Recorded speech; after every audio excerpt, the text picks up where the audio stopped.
starting to see that people that don't come one week are showing up the next, and it's rolling.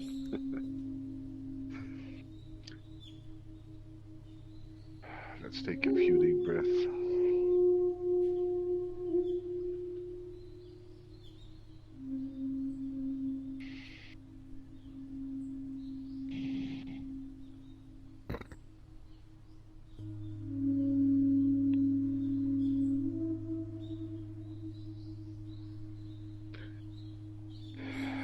All right.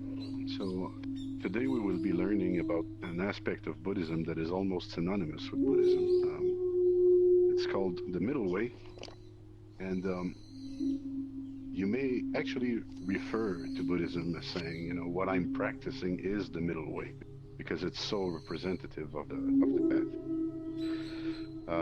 I think unless I had somebody who prepared for reading, I'm going to invite Julia. Did somebody want to read today? All right, then Julia, you may go. So we have I think a longer reading than usual. This one is like 7 pages. This is very interesting. We'll pass very fast. It's indeed very long. Yeah, I know. That's why you choked, Mark. Usually you like to read, but today was longer, and you delegated. No, I saw that. Today I don't have the energy. That's fine. That's fine. So whenever you want, Julia. The middle way. To those who choose the path that leads to enlightenment, there are two extremes that should be carefully avoided. First, there is the extreme of indulgence in the desires of the body. Second, there is the opposite extreme of ascetic discipline, torturing one's body and mind unreasonably. The noble path that transcends these two extremes and leads to enlightenment and wisdom and peace of mind may be called the middle way. What is the middle way? It consists of the Eightfold Noble Path: right view, right thought, right speech, right behavior, right livelihood, right effort, right mindfulness, and right concentration. As has been said, all things appear or disappear by reason of an endless series of causes. Ignorant people see life as either existence or non-existence. But wise men see beyond both existence and non-existence something that transcends them both. This is an observation of the middle way. Suppose a log is floating in a river. If the log does not become grounded or sink, or is not taken out by a man, or does not decay, ultimately it will reach the sea. Life is like this log caught in the current of a great river.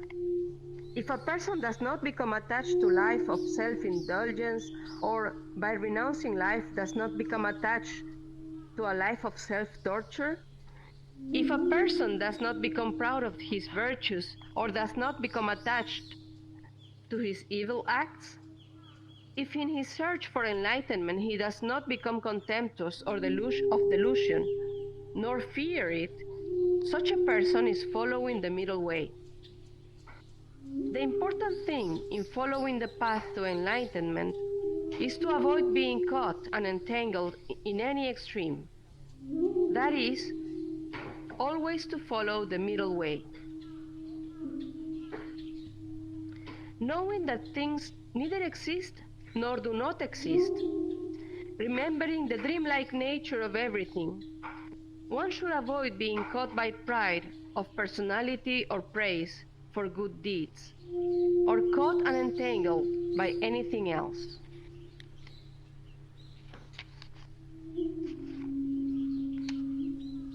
If a person is to avoid being caught in the current of his desires, he must learn at the very beginning not to grasp at things, lest he should become accustomed to them and attached to them. He must not become attached to existence nor to non-existence, to anything inside or outside, neither to good things nor to bad things, neither to right nor to wrong. If he becomes attached to things, just at that moment, all at once, the life of delusion begins. The one who follows the noble path to enlightenment will not maintain regrets, neither will he cherish anticipations, but, with an equitable and peaceful mind, will meet what comes. Enlightenment has no definite form or nature by which it can manifest itself. So, in enlightenment itself, there is nothing to be enlightened. Enlightenment exists solely because of delusion and ignorance. If they disappear, so will enlightenment. And the opposite is true also. There is no enlightenment apart from delusion and ignorance, no delusion and ignorance apart from enlightenment. Therefore, be on guard against thinking of enlightenment as a thing to be grasped at, lest it too should become an obstruction. When the mind that was in darkness becomes enlightened, it passes away, and with its passing, the thing which we call enlightenment passes also. As long as people desire enlightenment and grasp at it, it means that delusion is still with them. Therefore, those who are following the way to enlightenment must not grasp at it. And if they reach enlightenment, they must not linger in it. When people attain enlightenment, in this sense, it means that everything is enlightenment itself, as it is. Therefore, people should follow the path to enlightenment until in their thoughts, worldly passions and enlightenment become identical as they are. This concept of universal oneness, that things in their essential nature have no distinguishing marks, is called shunyata. Shunyata means non-sustainability, the unborn, having no self-nature, no duality. It is because things in themselves have no form or characteristics that we can speak of them as neither being born nor being destroyed. There is nothing about the essential nature of things that can be described in terms of discrimination. That is why things are called non-substantial. As has been pointed out, all things appear and disappear because of causes and conditions. Nothing ever exists entirely alone. Everything is in relation to everything else. Wherever there is light, there is shadow. Wherever there is length, there is shortness. Wherever there is white, there is black. Just like this, as the self-nature of things cannot exist alone, they are called non-substantial. By the same reasoning, enlightenment cannot exist apart from ignorance, nor ignorance apart from enlightenment. Since things do not differ in their essential nature, there can be no duality.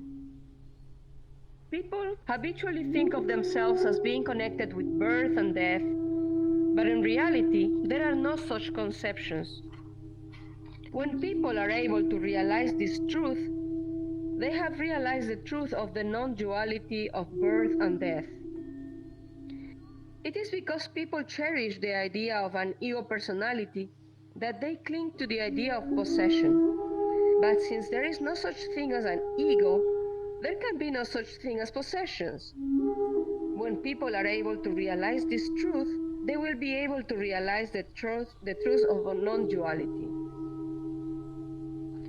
People cherish the distinction of purity and impurity, but in the nature of things, there is no such distinction except as it rises from false and absurd images in their mind.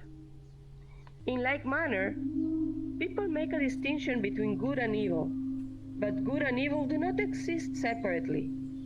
Those who are following the path to enlightenment recognize no such duality, and it leads them to neither praise the good and condemn the evil, nor despise the good and condone the evil.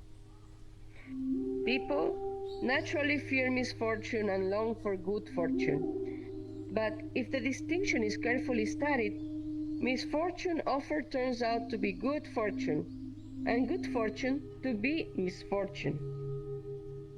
The wise man learns to meet the changing circumstances of life with an equitable spirit, but neither elated by success nor depressed by failure. Thus, one realizes the truth of non-duality.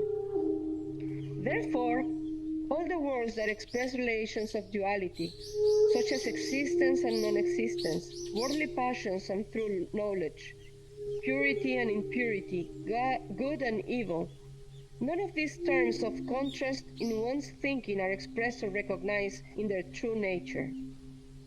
When people keep free from such terms and from the emotions engendered by them, they realize Shunyata's universal truth. Just as the pure and fragrant lotus flower grows out of the mud of a swamp rather than out of the clean lawn of an upland field, so from the muck of worldly passions springs the pure enlightenment of Buddhahood. Even the mistaken views of heretics and the delusion of worldly passions may be the seeds for Buddhahood. If a diver is to secure pearls, he must descend to the bottom of the sea, braving all dangers of jack coral and vicious sharks. So man must face the perils of worldly passion if he is to secure the precious pearl of enlightenment. He must first be lost among the mountainous crags of egoism and selfishness, before there will awaken in him the desire to find a path that will lead him to enlightenment. There is a legend of a hermit who had such a great desire to find the true path that he climbed a mountain of swords and threw himself into fire, enduring them because of his hope. He who is willing to risk the perils of the path will find a cool breeze blowing on the sword-bristling mountains of selfishness and among the fires of hatred, and in the end will come to realize that the selfishness and worldly passions against which he has struggled and suffered are enlightenment itself. Buddha's teaching leads us to non-duality.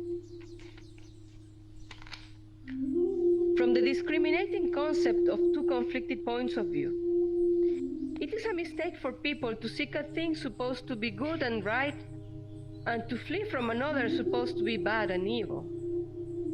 If people insist that all things are empty and transitory, it is just as great a mistake to insist that all things are real and do not change. If a person becomes attached to his ego personality, it is a mistake because it cannot save him from dissatisfaction or suffering. If he believes there is no ego, it is also a mistake and it would be useless for him to practice the way of truth. If people assert that everything is suffering, it is also a mistake. If they assert that everything is happiness, that is a mistake too. Buddha teaches the middle way, transcending these prejudiced concepts, where duality merges into oneness. Thank you, Julia.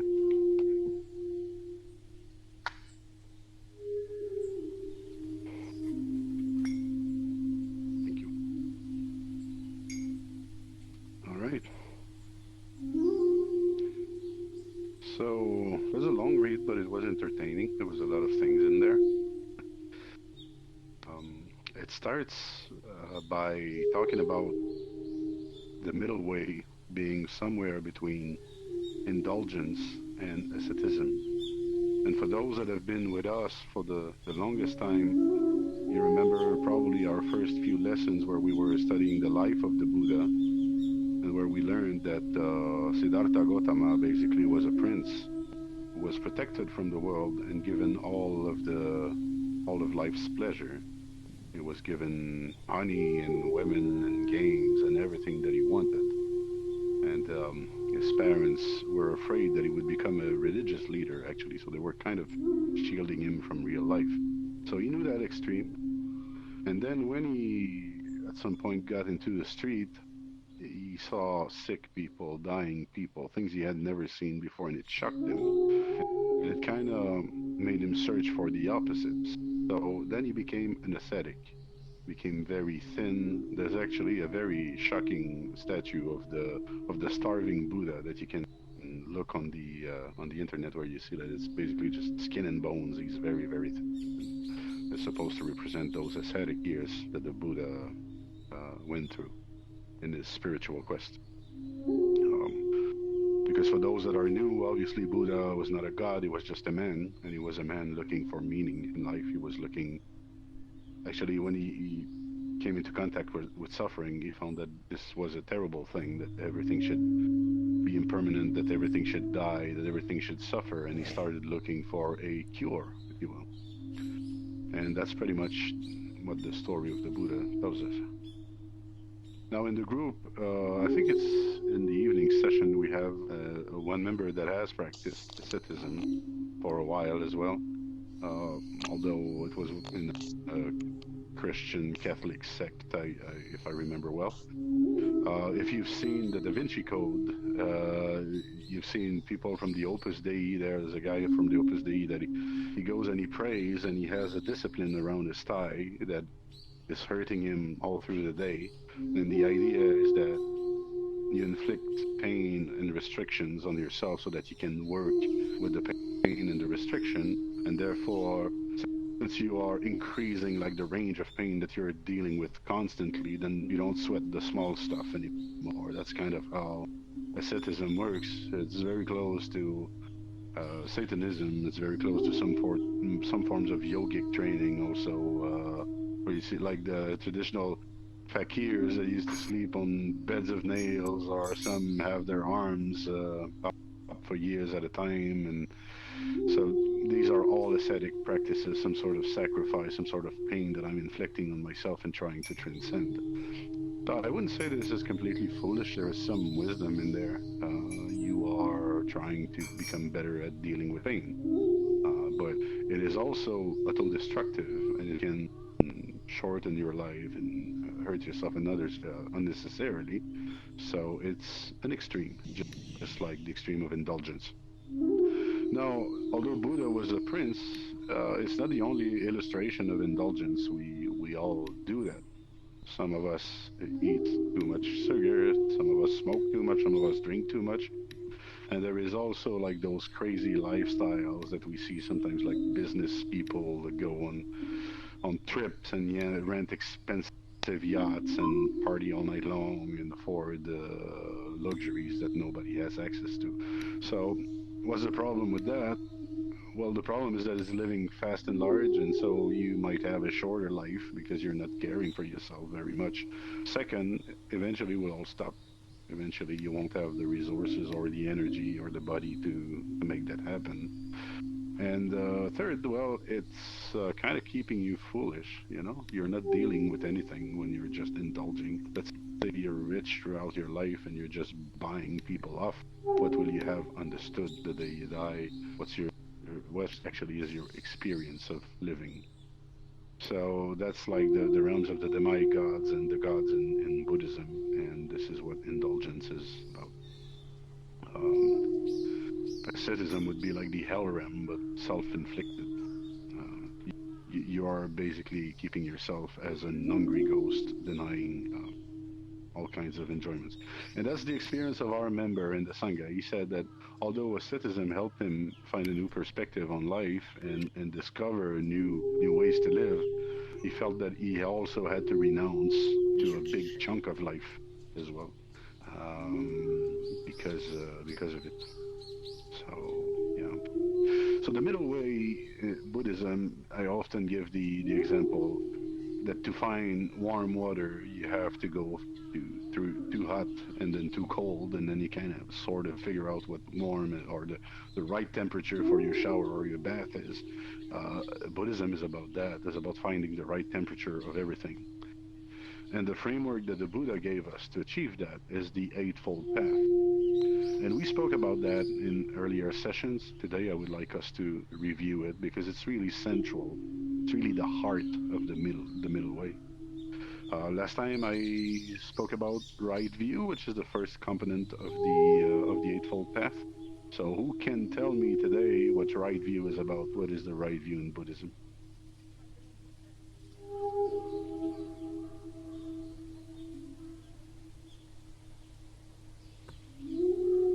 Yes, Neojax? It is to see reality. As it is, without putting on your own stories, just seeing it clearly, with no reaction. Right. So, right view, this is also important to demystify. Right doesn't mean good here. Right is, let's say you're tuning a guitar or you're tuning a violin. You know, it won't be like a bad string or a good string depending on how you tune it. It's just a string. But if you want to have a C or if you want to have a D, you're going to have to turn those little levers a little bit more or a little bit less, and then it's going to be just right. You're going to get just the frequency that you need. So that's what right means. And so it follows that looking that viewing in the right way is viewing in a way that you see things as they are. You are not superimposing meaning onto it. You are not trying to explain anything. You're just relating with the world as it is. And I would say that to complete the view, one thing that is very important is to understand that according to Buddhism, as you look into the nature of reality, you will stumble upon the fact that everything is interconnected. Everything is one. So I would say it is to see reality as it is, and the way that it is it is one. We are one with reality, and reality is one with us. We're a bit of everything, and everything is part of us as well. So that's right view. Now there's another one on the Eightfold Path called right thought, and sometimes it's called right intentions. And I don't know how it works at the Pali or Sanskrit translation level, but I feel that these are two different things. So I'm gonna maybe speak about both. But according to you guys, what is right thought or right thinking? What would that mean? Maybe thinking without making too much attention to your own prejudices, like your own points of view. Like, Could I say like without giving too much importance to your opinions or to these thoughts? Is that what you have in mind? hmm Are you saying that you're not giving like too much importance because you know that your thoughts are judgments, so you're not giving too much importance to that? exactly, Yeah, exactly. yeah, that's about right, I'd say. About relating properly with our thoughts. So if you have a thought such as, oh, this person hates me, and you start believing and acting and changing all of your life because of that thought, you are probably taking that thought too seriously right now. Similarly, if you're thinking that person doesn't care about me and you're following it, same thing, you're giving too much importance to your judgment there. So right thought would be no matter what popped up in your head, whether they like you or they hate you, it's kind of relating in your thought by saying, well, they might like me or they might not like me. I don't really know. I feel they don't like me, but I'm not going to drive myself nuts over that. I'm not going to feed that thought and see all the ways that they hate me or all the ways that they care about me because I'm going to get lost. So I also like to say that our thoughts are tools. And when you start feeding the tools and you're giving it the lead, you're kind of upside down. Your ego's not operating as it should. So just be wary about that. But then, as I said, in other translations, it's right intentions. So what are right intentions then?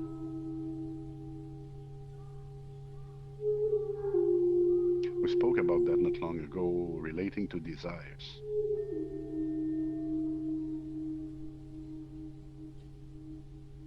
Yeah, Neojex? My thought about right intention is that every day we have intentions all the time. I plan to watch this show, play this game, call my friend. We put our energy into different things. So if we pay attention to what we put our energy into, we can put our energy into cultivating love and kindness, to contributing to the world. When we're thinking about ourselves, do we cultivate being a little bit okay, or do we cultivate deep tranquility and peace? When we watch where we put our attention into, we can then aim that intention into enlightenment for all, or whatever we value most. Right. So yes, on one level, we do want to use our intentions like willfully, voluntarily. It's, for example, if you're just reacting to that person that is hating you, how much free will are you really exercising? You're pretty much just stuck in a reactive pattern. But if you, let's say you choose peace because it's your ideology and you mobilize your intention in that direction, then you're using at least your life juice, yeah, the right way.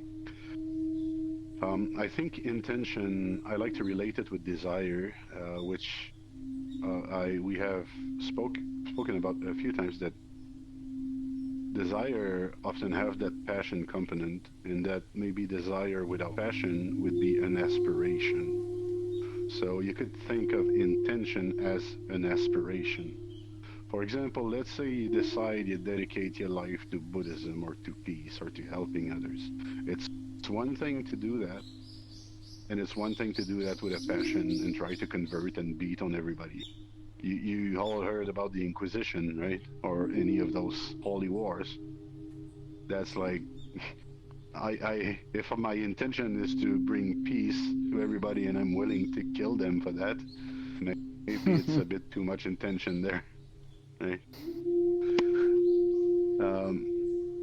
There is this joke of like a Buddhist community saying, here we are an inclusive community. We welcome everybody and everybody is nice to one another. And if you don't fit with that, well, you can stay out of our community. Which is ridiculous, but we do that all the time. So, you know, your intention, you need not to have like this fire behind your intentions. If it burns, it's too much. So that would be right intention. And how about right speech? What is right speech? You can motivate people the right way without using negative words or thoughts,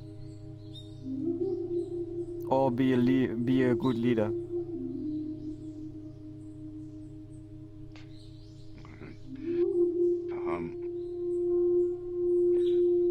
Yeah. Anybody has an idea on this? I'm gonna come back to that. Anybody has a different conception of right speech? Take care of what you say. Be Basically, careful about what you say. be careful. Okay. Maybe about how you say it too, yeah. Which kind of joins with Mar there. Maybe talking in such a way that you do not seem hostile for the other party, or that you don't come over as that you might want to intentionally, insult a person. Basically, don't do what people do on Twitter all day long. Not like that. Floro, I barely see your arm because of the flames and everything, but I think you had raised Oh yeah.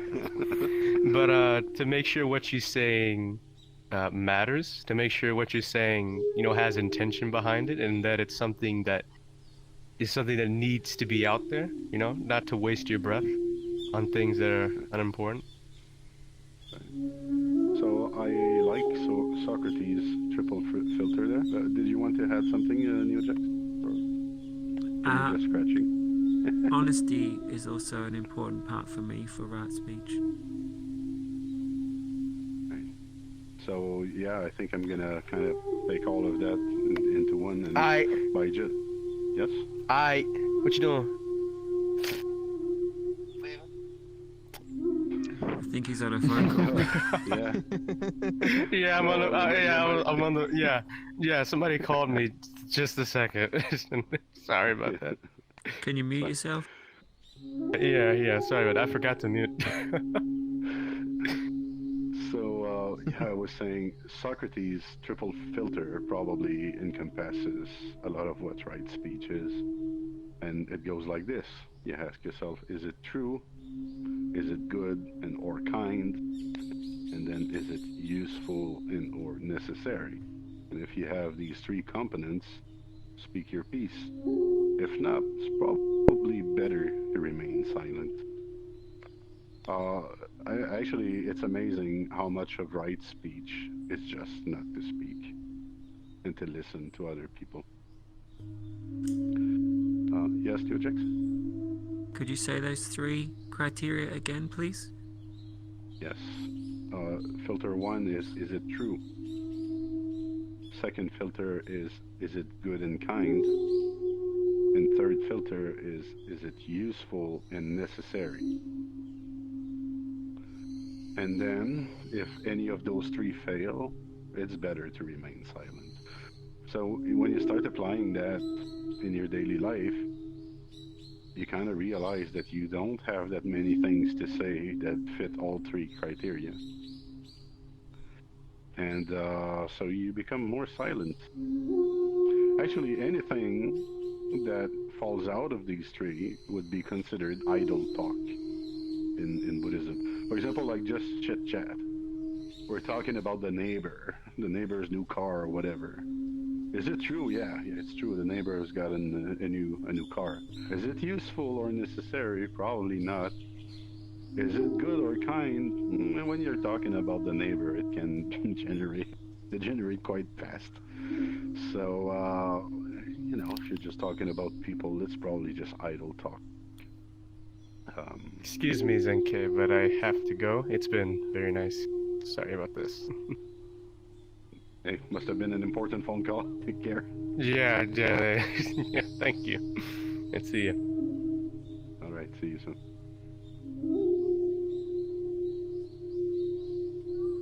All right. So that's it, and then we can move on to right behavior, which is the next one on our Dharma wheel. Because, by the way, if you've seen a Dharma wheel, it has 8 spokes, and each of the spokes represent one of the aspects of the Eightfold Path. And I often see in Buddhist groups on Facebook people asking, where do I begin my path into Buddhism? And the answer is, it doesn't matter. You start with what you understand, and then you're just spinning the wheel, so eventually you will go back to everything that you have missed. And that's why it's called the Dharma wheel, because just like everything else, it's like a cycle. It's a loop. So we move on to right behavior. What does it mean to have right behavior?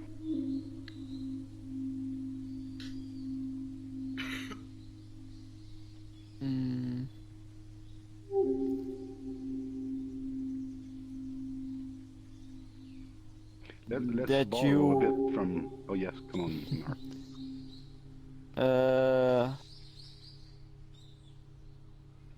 How you act to people, so how you interact with people, you go on with people the way you also want to be. I can't find the words. Being in accordance with the situation also. Harmonious, right? Yeah, something like good. that. That's good. Hey, welcome, Beans. How are you? I'm good. Sorry, I'm late. No problem. So right behavior, I think we can borrow a little bit from right speech. Like, is this behavior useful and necessary? Is it a good and kind behavior? So these two filters would apply. Is it a true behavior? I mean, how do you make a behavior untrue? Well, I would say, where does it come from? Mostly, is this behavior an action or a reaction? Is it something automatic that you're about to do? Or is it something that you really kind of thought about and planned and that you know will be right? Is it compatible with your values and what you're about? Is the way you're acting aligned with your thoughts and your feelings? Otherwise, you're probably breaching your integrity, right? So it's pretty much like right speech. It's just another way to express yourself. I think Jared or Mar, you wanted to say something? No, No, I not don't. you. I'm just noting some things. All right. And then we go to right livelihood. And to me, that's the trickiest of them all. But what do you suppose right livelihood is?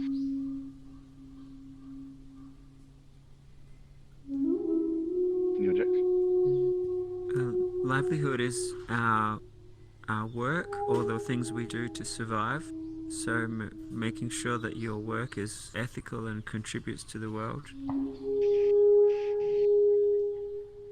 Right.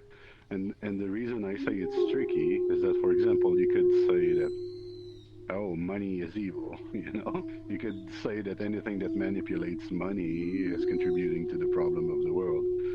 Or you could say, you could be an honest shoemaker, but then realize that you're working with leather and that's hurting animals. Or you could be in the plastic industry and then think about the foraging going on and say, well, petroleum is hurting the earth, so that's not good either. So when you start to take account, like you try to take into account like all of the interconnections that every field has, apart from sitting idle in your rocking chair, there's not much to do afterwards. So, so then what is right livelihood? If it's so difficult to find an occupation, what would be that wonderful occupation that we could do? That would be right. If you're contributing something, I think it's already good. What if I'm contributing the Holocaust?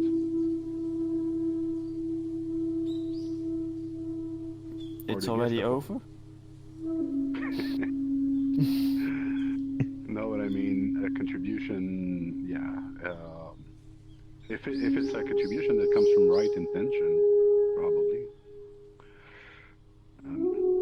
I think it has a lot to do with alignment. I mean, let's say you're born in a family of shoemakers. It's your trade, it's what you learn about, it's what you have demand for. There's already kind of a couple factors around you that will make that easier and more harmonious than if you decided to, I don't know, all of a sudden go into the armament market or whatever. I think I always refer to the Ikigai's Japanese framework when I think of right livelihood. And Ikigai is what lives at the intersection of what you love, what you are good at, what the world needs, and what you can be paid for.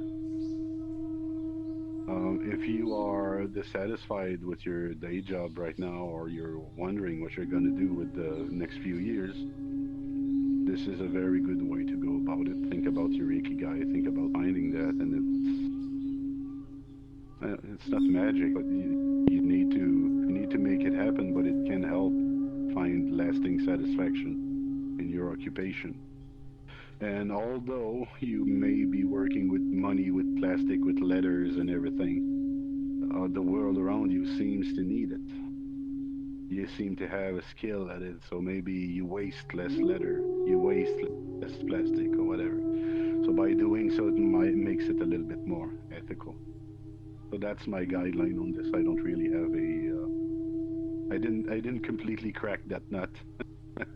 I just think that we should do as good as we can, and obviously, like, don't become a hitman. You know, in traditional Buddhism, they would say Like if you decide to work in a slaughterhouse, then that's like automatic very bad karma because you're killing animals for a living. So if you are sensitive to these issues, maybe avoid those kinds of occupation.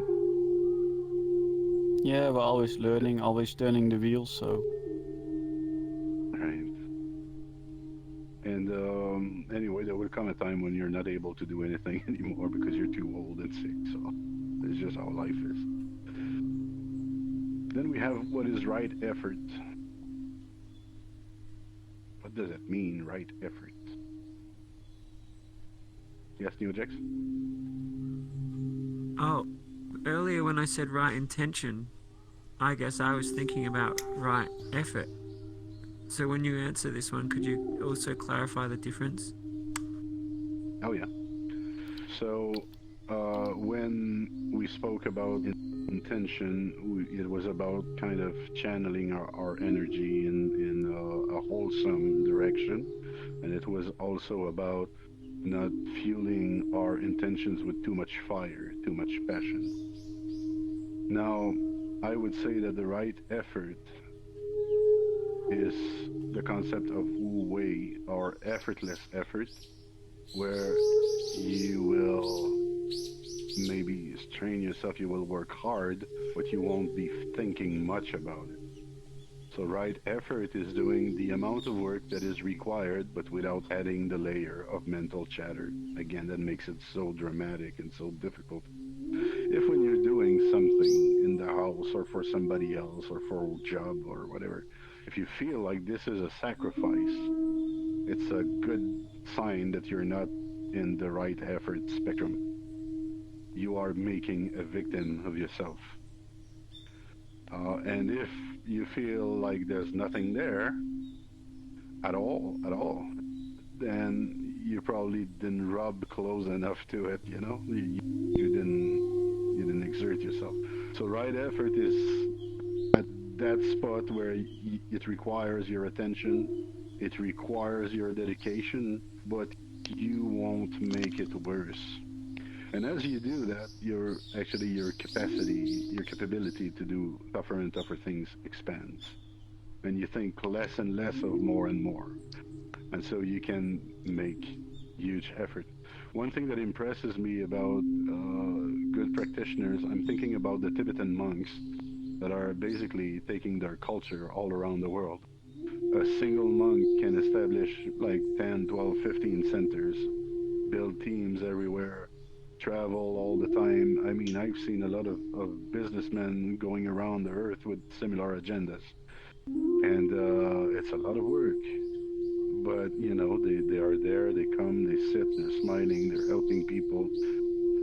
So that's a good symptom that right effort was applied. They're not crying the entire way in the country and in the plane. They're not complaining about their agenda and not having any time for themselves either. And I don't think it's suppressed. I think it's just that they're dancing with it well. And then what is right mindfulness? What does it mean to be mindful to begin with?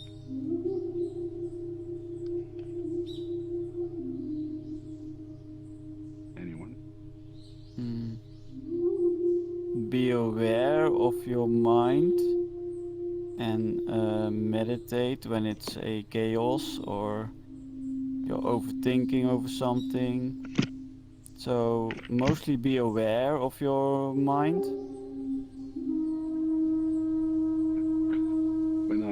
When I work with Neojax.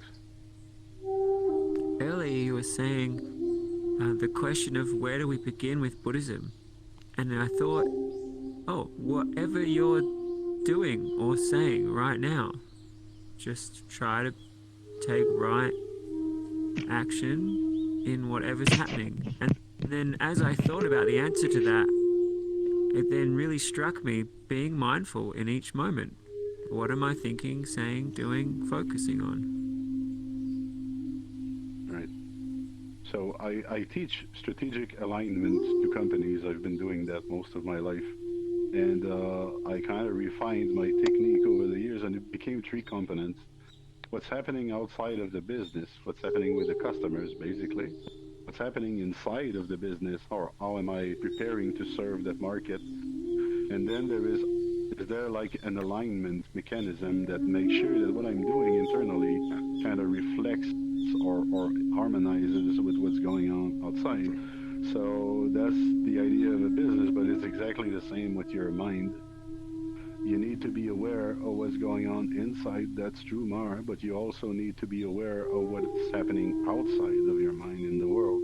And then the mindful part of it is the realignment, is where you're noticing both and you're saying, oh, I'm out of sync. I'm going to just bring back myself in sync. So that would be mindfulness. And that's kind of what we're doing when we're meditating, isn't it? Like you look at the outside and you're like, I'm at the temple and I'm supposed to be meditating and focusing on my breath right now. And then you look internally and then the mind has gone somewhere. And you see that and you just bring it back because you're realigning with the temple, basically. So this this act of realigning is what mindfulness is about. And again, it involves non-labeling. So it's not about, oh, the world, like this is a creepy or crappy person or a crappy event, therefore I'm gonna resist it and I'm gonna fight with it. No, there's not that component. It's more like, okay, this is like I'm looking at the leaves outside right now, so the wind is blowing in that direction. So if I want to be less tired at the end of the day, and I have that option, I should probably walk in the direction of the wind instead of against it, right? So it's just about having that awareness of what truly goes on around you, and then bringing yourself in harmony with it.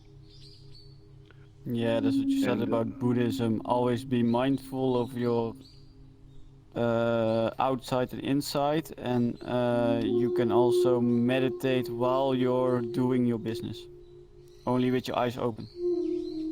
yeah, exactly. One thing I always say about Buddhism also, because for me it encompasses the entire path, is be mindful of love.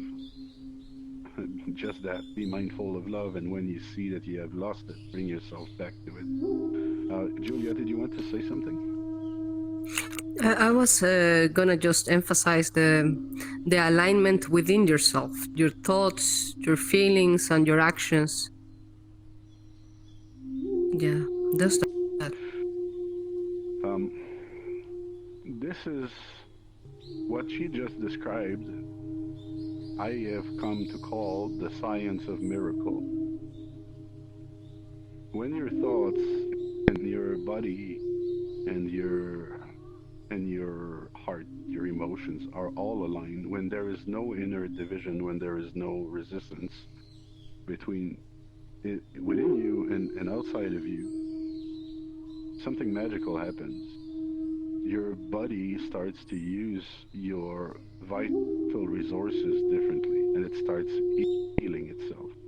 Not only the body, but of course the mind is not like in a trauma state, so the mind starts to recuperate as well, and the body starts to heal. And that's kind of how faith works. When you see a healer, and if you have heard a lot of healers talking, they will tell you, well, I'm not doing anything. Like it's this thing, like it's the universe and the patient doing it. I'm just like an intermediary.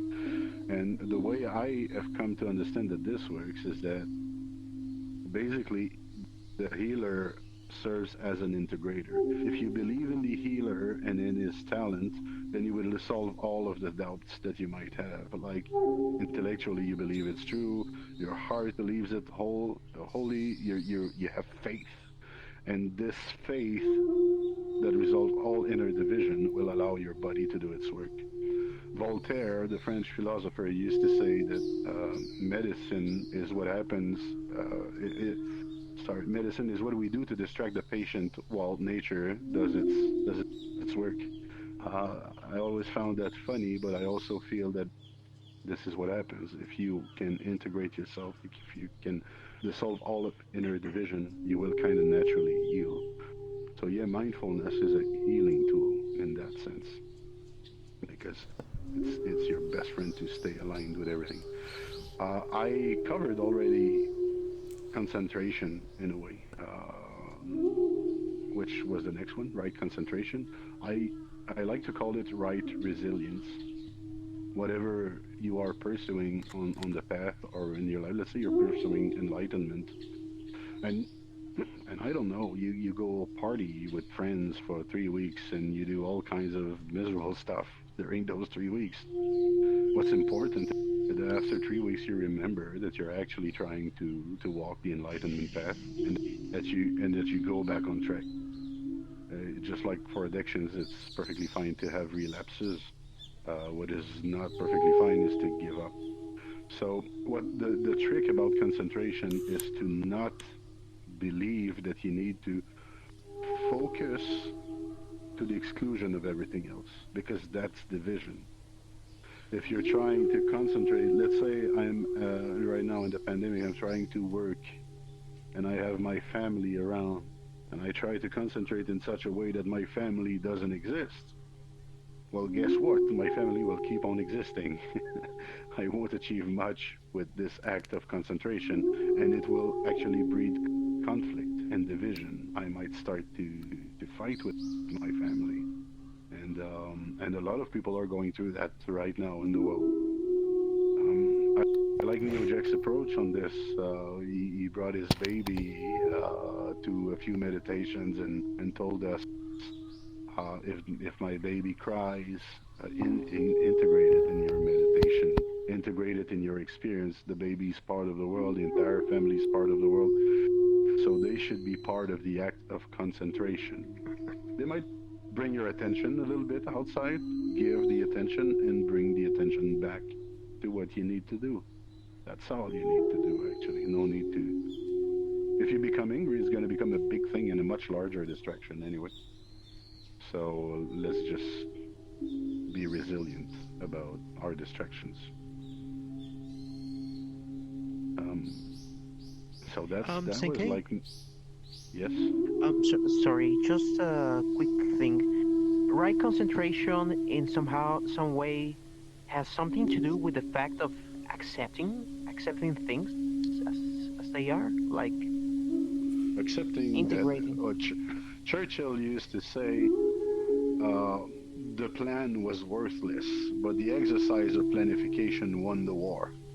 Nothing ever goes to plan. Nothing ever goes according to plan. So if you want to concentrate on something and you expect the world to stop because you need to do that, you will be frustrated. Right? So you need to keep that flexibility to welcome something else in your plan. You need to accept that you will be distracted, but that what you need to do is that make this distraction temporary. That the minute that the distraction goes away, you are back on your feet, you are back with your plan, and that's right concentration. You cannot fight the elements, but you can certainly decide what you focus on. Jax, you wanted to say something as well? I had a question.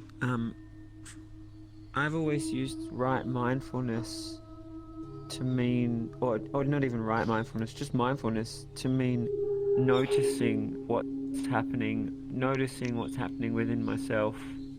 And you mentioned you use mindfulness in terms of being in alignment with what's good, or in alignment with, just in alignment. So the way I was thinking of it, of just noticing, do you have a word that you use for noticing? Aware. Awareness. Okay. Yeah. These are. I understand perfectly where you're coming from. Your definition is not wrong at all. It's just that I kind of split them in two because they are used in a very confusing way most of the time.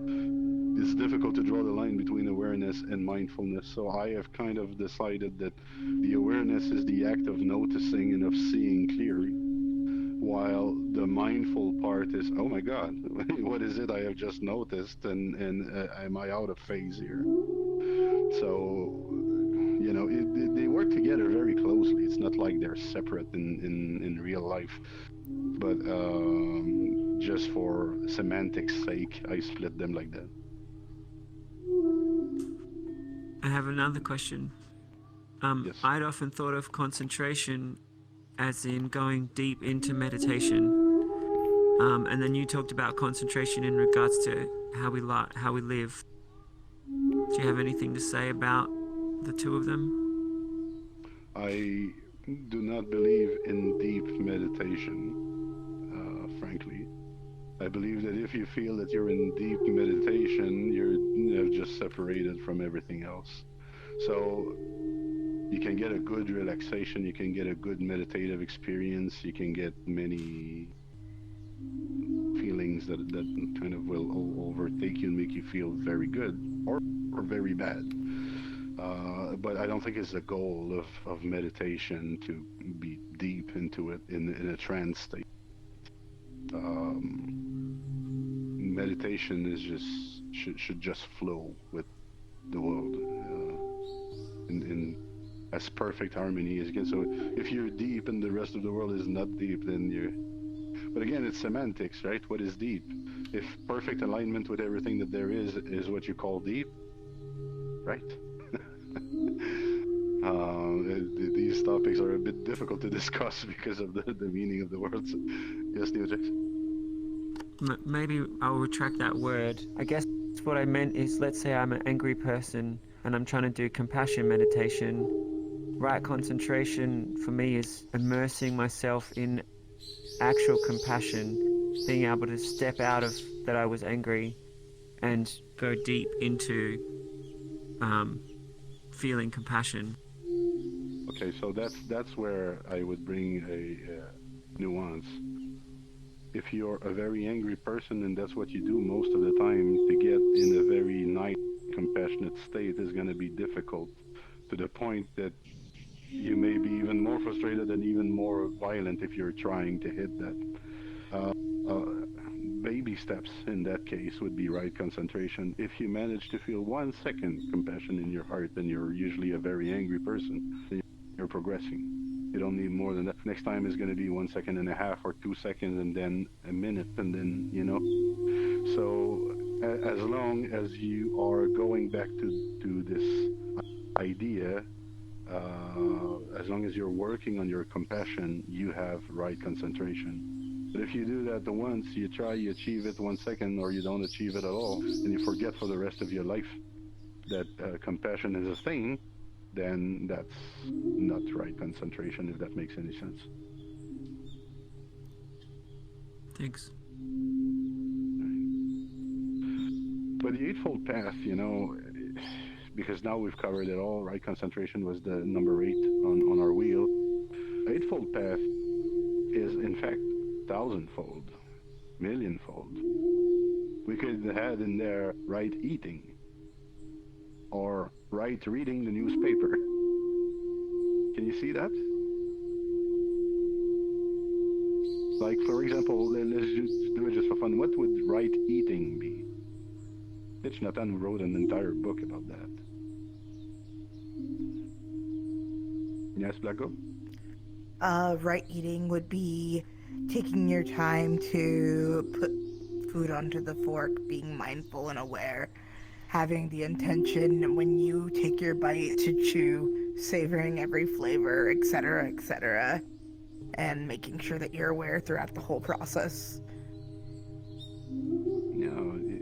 Maybe bring some gratefulness also to the table for the food that grew and that you're eating right now, and the textures and how they play together, and the people that brought the food to you. So, and at the same time, you really don't want to have breakfast for 5 hours because you're doing so many things at each at each spoonful that you take. Yes, Beans? Perhaps also being mindful before you eat, choosing, okay, I'm hungry, so I should eat to quench that hunger, instead of just eating because you're bored, which is what I do. Right, so before, we could even go after and say, well, don't eat until you're more than half full or 3/4 full, because you're going to have trouble digesting afterward. And we could also speak about observing that, the digestion, the stools and everything, and with time you will kind of work the perfect menu that works for you, right? So yeah, there's that would be right eating, I would say, in many ways. If we don't push it to an extreme, sometimes you have those extreme diets that become fads, and where I've heard at some point some people were drinking vinegar, like a glass of vinegar every week. Or every day even. I don't know what that Apple is. diet. But apple diet, yeah. So you have these things that, okay. Or the idea of detox in general has been pretty much proven by science that the best tool to detox your body is actually your body. No diet comes even close to that. So, we have these ideas. We could go to both extremes, starving ourselves or eating a lot, and right in the middle is right eating. So this Eightfold Path is really about like whatever you do, you can go extreme about it, you can go negligent about it. I like to use actually materialistic or negligent. Like if you're materialistic about food, you're collecting food, you're loving food, you're talking about food, you're known as a foodie, your life is about food, basically. That's what fills you up. That's what makes you feel nice. And if you're negligent about food, then you just want it fast. You want it cardboard and plastic and McDonald's all the way. And somewhere in between, something happens. But you can be materialistic or negligent about anything in life, including your thoughts, including your emotions, including your relationships. So when you see the Eightfold Path, you need to see just like the beginning of the path. If you have the right view and the right understanding about Buddhism, then your job, I guess, is to observe yourself and see where you fall out of balance and everything. I like the Zen story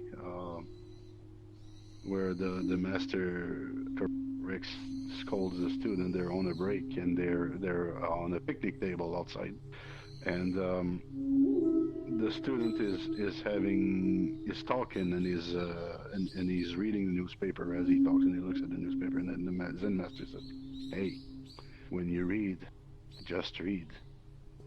And so the guy, the next day, he took his master words very, very seriously, and he's reading like he's never read before. He looks at the shapes of all the letters, and he's really, really into it. A bit like we were discussing eating, he's not missing any detail about the ink on that paper. And then he does that for like an hour, and then the master comes and sits on the other side of the picnic table, and he opens the newspaper and he scoops cereals and he starts eating. And the student says, "Master, I don't understand. How come you told me yesterday when you read, just read, and now today you're here and you're reading the newspaper and you're eating at the same time?" And the master said, "Well, that's easy. When you read and you eat, just read and eat." That's a Zen joke. It might not be super funny, but it's funny to me. But what it means is about doing things simply. Again, without superimposing mental chatter on whatever activity we are doing. Doesn't mean you need to do just one thing at a time. It just means keep it simple and keep it in balance and keep it harmonious. If you are making it a problem, or if you're not, like, if you come to the point where you're talking, you're not really talking and you're not really reading either, you're doing both badly, then you're misaligned. But if you can manage to eat well and read well at the same time, why not? Speaking of wise men, there was a part where they said, wise men see beyond existence and non-existence. And how does that relate to the middle way, you would say?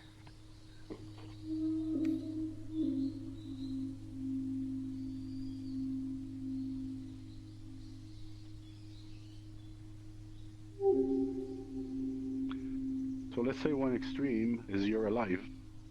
What would be the other extreme? Very dead. Very dead, yeah. You're not, basically. Just the right amount of dead. Right? So what's the middle of that? What's the middle between very alive and very dead? The present. Zombie? Aging? Just barely alive. I like Casper's idea there, the present. Yeah. Living your life. Yeah, but no, you're not alive and you're not dead. How do you live your life? And that's the game that these wise men play. That's why they see beyond existence and non-existence, because they say, well, I've looked around and now I see that there is no death. But also I looked around and I see that there is no life. So the middle way is thatness, suchness, emptiness, call it whatever you want, but these are all the concepts that Buddhism, or non-concepts, I should say, that Buddhism likes to juggle around. So that's, you see how our Eightfold Path and our middle way applies to everything, including life and death. Can I ask a question about that? About existence, non-existence, seeing beyond that, and even what you said then. Can sometimes thinking like that not lead partly to nihilistic viewpoints about existence itself, or a nihilistic view about life itself? Mm-hmm. Is there a question or? Yeah, like nihilism. Nihilism as that nothing really matters, so why should you put effort in it if it's just like on a rotating wheel of time itself, you could say. So nihilism is a recognized pitfall on the path. A lot of people fall into this and kind of lose all of their juice. The thing is, it's kind of a decision. At this point, it can mean a lot, or it can mean nothing, or it can mean just the right amount. And if we're going to go with the middle way, we're going to choose that. So what does it mean to mean the right amount about life? Well, if nothing is alive and everything and nothing is dead, but in a way, like everything is, or maybe everything is not. But I kind of fall into an who cares state, where I really like the Hinduist approach there. Like, this is a dance. Why can't we find the meaning in the dance? Does it matter where I came from or where I'm going? Everything's dancing. Let's join in the dance, right? That's the antidote to the nihilistic view, actually. Because sure, you could decide like, oh, then nothing matters. But it's not true, because although you don't understand your purpose in this life, you have these perceptions and you're doing certain things because the universe put you there to do that. So in a way, you're connected to the greater scheme. And to think that you're the center of the universe would be equally wrong, because we have rockets that go far enough now to understand that we're pretty much just the results of stardust mixing with other things, and that brings human. So you have a purpose. You cannot really know what it is, or never will you be able to really know what your purpose is. But you can choose one. And I think that just to be here is purpose enough. But to join the dance makes it so much more fun. Does that make sense to you, Casper? Yeah, there's whenever the dance kind of gets mentioned, I'm always hearing Alan Watts' voice talking to me. No, he often would talk about dancing. He would compare almost everything to dancing. The dance of life, the dance of, Yeah, well, I must say that you're not wrong, because I'm echoing Alan Watts. Alan Watts was a great scholar of religion, and he spent a lot of time studying Hinduism. But it is he speaks a lot about the play and the dance of the universe, indeed, and a lot about the meaning of life also. So I think he presented it in a beautiful way. Yeah, Rico. Just one thing. I don't know if it was you, Sankei, who told this to us, but Nietzsche was actually a great dancer. and he said a day without dancing is a day not worth living, something like that. I think, if I'm not wrong. Well, So it's not me because I was not aware of that. But yeah, why not? It's fun. It's fun. Just came to the same conclusion. Yeah, and I'm saying all these beautiful things about dancer, and I'm a horrible dancer. I just don't feel it in my body personally. I think I'm missing a coordination piece somewhere in in the brain. But you know, it's beautiful to look at, and especially when you look at galaxies dancing together and the entire play that our Except it takes customers like doing. So billions of years for them. right, right, and that's the speed I can manage. Maybe that's why I look Yeah. up, you know. The funny thing is, one could say about the whole awareness that dancing in itself is like awareness of movement, and singing itself is awareness of sound and voice, because from an outsider's perspective, one could say dancing is just a random moveset one does, and certain cultures have certain specific ways of dancing that others may look at and say, well, that's not dancing. Same with singing that goes. So one could say that both dance and singing is like that, a concept of awareness that one saw beauty in. Yeah. Well, although I'm a terrible dancer, I did take some lessons, and one big deal about learning to dance is when you're a man, you need to learn to guide, but it's not in every dance, you know, and you need to be when your partner, for example, is spinning and she's coming back, you need to be able to grab her by the hand at just the right moment and kind of give the next part of the guidance, and maybe you go do your own thing on the left while she's doing hers on the right, and then you meet in the middle, and so that's probably one of the hard parts of dance to master. It requires a lot of awareness and mindfulness about what's going on and making small corrections. I used to dance tango with a very small partner, and tango is based on large steps. You know, you kind of you have these large steps that are very stretched, and we had a tough time because she would make small steps, and I could make like 3, 4 times the size that she did. So just, I mean, we could have fallen on our nose just by ignoring that, and my wife, well, Julie in the back is an incredible dancer. She's been performing as a ballet dancer. She's very much in touch with these aspects, and I'm always impressed to see her go and feel all these things and move. And like she can feel the energy of a room, or also transmit her energy to an entire room when she starts dancing. And that's amazing to me. That's also one piece I don't have. Did you want to say something, Julia? I just wanted to say that dancing has nothing to do with ballroom dancing or steps learned. It's just dancing. But that's my Latino American, I think. So it happened to me. Sometimes I watch a lot of documentaries, and sometimes I watch a documentary about tribes of the world, and I see them kind of getting into those spontaneous party, and they start dancing and they're all happy. And sometimes it makes me cry. I look at this and I kind of feel the innocence and like the pure joy there, and I find it beautiful and magical. That's probably closer to the real dance.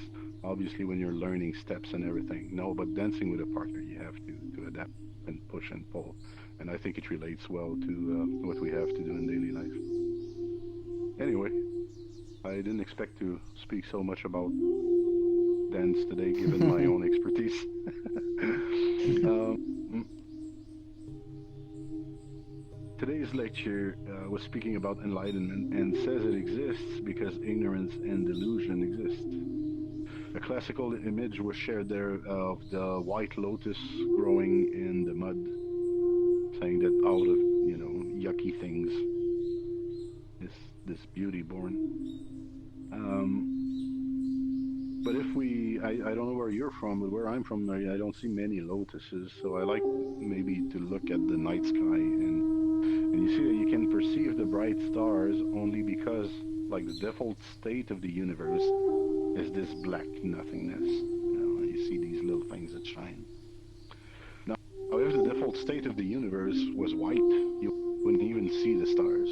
So you see that ignorance kind of puts the awareness, not the awareness, but the enlightenment into perspective.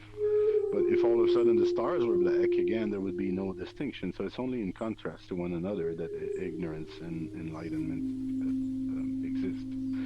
Another thing is that was pointed out in the text is that once you yourself become a star, you perceive no more of these differences because you're kind of shining your light on everything. So everywhere you look is just white. You don't see the difference anymore between enlightenment and ignorance. It's I think it's the Zen tradition again that calls it one taste. Everything is just one taste. That being said, I have a question for you. A question that I feel is useful to ask ourselves once in a while. What do you guys? How would you guys define enlightenment? What is enlightenment?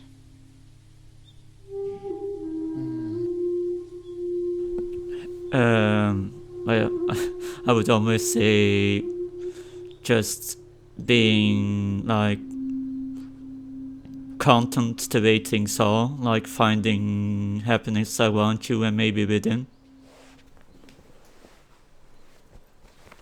So you're saying you feel content and happy? Is that what you're saying? Yeah, but that you don't really need much from the outside world to be able to live your life and to go by, instead of, I have to work for that and I have to do that to gain that, So is it a sense of freedom that you're describing? In a way, you could say, yeah.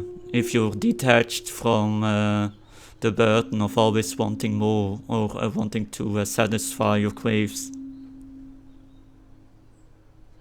Mm-hmm. Right. Anybody else? Equanimity. Equanimity. Yes, Rico?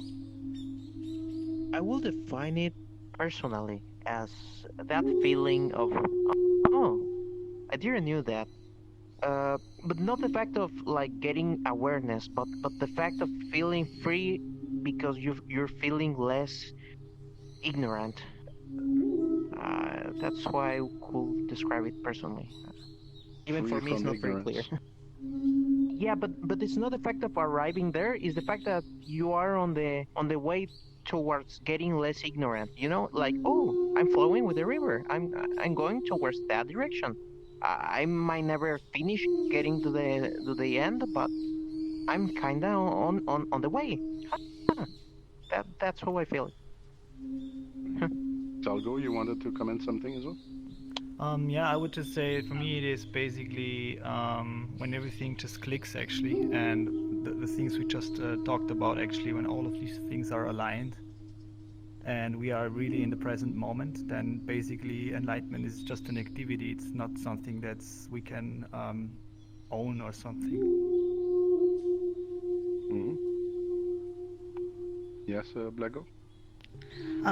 I guess I would see enlightenment as a lot of what they said. Like you said, when everything sort of clicks, all the right paths click, but also when you're so aware of everything going around you that you can just kind of accept everything so that you're no longer suffering. Right. In a way, all of you are right, and in a way, all of you are wrong. It was a trick question. That's the thing about enlightenment. If enlightenment is the ultimate truth, then how could limited words describe it? But there's a way to go about that, and it's what is known as negative logic. Like, for example, I could ask, what is love? And all kinds of definition might come, but it's very difficult to pin what love is. So it's easier to say, well, love is not jealousy. It's a feeling of well-being, but it's not passion either. It's not jealousy. It's not possessivity. It's not. I could, everything that happens in the relationships. We could make a list of that and see that it's not really love. And then once we peel off all of those layers that are not love, but I find like people together in harmony, and actually I would find something very close to enlightenment. Love and enlightenment to me, they go together. They're very, very close because there is freedom in love. There is happiness in love. There is contentment in love. There are those moments that click in love as well. There are many of the what we would call the positive aspects of enlightenment and of love are pretty much the same. Yet it's very important to think about that, and even with that logic, to kind of see, to kind of detect what's happening around us that is not the nature of love or the nature of enlightenment. It's like it acts as a pointer. If you can recognize what it is not, then it moves you closer to what it is. But it's a bit more labor intensive. It's like you would take a trip, I don't know, from one country of Europe to another, and you would be on the highway, and I would tell you, okay, so you're not going to take exit 3, and you're not going to take 4, nor 5, nor 6. I would go all the way like that to 332, and then at 333, I would say nothing. That's kind of how it works with enlightenment and with love. Like you can see what it's not, but it's very difficult to put into words and definition what it is. It's experiential, like climbing on top of a mountain, something that you just know, you just feel. And so what enlightenment is not, I think the main problem with the spiritual world is spiritual materialism, as Shogyam Trungpa had pointed out many years ago. So, people tend to get lost in magical things. Some concentrate too much. Some try to brainwash themselves into something that they're not. There are many, you've heard of neuro-linguistic programming. You've heard of, there are so many techniques and fun things to do. But unfortunately, all of that is not enlightenment. And when you start recognizing these things as not enlightenment, then you're moving closer to it too. So that's a good practice. Since we're playing with our minds a little bit, I'd like to ask, could you name one thing in the entire universe that is completely unrelated to anything else? Does such a thing exist?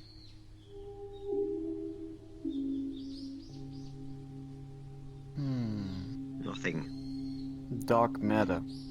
Dark matter. How? It just exists.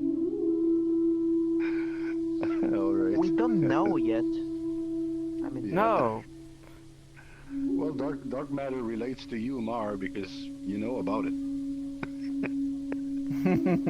Oh, so if you know it's okay. Then we know nothing. Right, so the answer is probably not.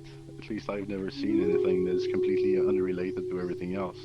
And it just goes to show how deeply everything is inter-existing. Nothing exists on its own accord. And therefore we are never alone. Therefore we are always connected. And if we truly understand that, it should be enough to take care of most of our dualistic thoughts. In the text there was a lot of terms there explained again. The text also advised us to avoid such terms, which is a good exercise because it makes you think a little bit every time you do use them. I remember one time I had met a junior monk. He was just beginning, and I asked him, "So, junior monk, how do you like? How's your practice?" And he was looking at me, and then, I said, "Well, how's your practice? Is it going the way you want? How do you like Buddhism?" I was making a few questions like this, and he was barely answering me. I said, "Wait, what's wrong? What's happening here?" He said, "Oh, I'm practicing non-labeling." He didn't want to label. He didn't want to label his experiences as good or bad. And that was the end of me talking to him for a few weeks because, man. Oh. But as a mental exercise, it's good to do. Like when you're using words as hot and cold, or especially good and bad and right and wrong. These are very common. So try to just pay attention when you're using that in daily life, and just see how foolish it is. Most times it doesn't even apply, and it's in big things too. There's one thing that I probably wouldn't all the people wouldn't agree with me, but sometimes I ask myself, is medicine ethical, for example? Is it okay that we stretch the lives of human beings? And I'm not going to say it's unethical and it's ethical. I'm just saying that the question is useful. It's useful to think about. Yeah, it is.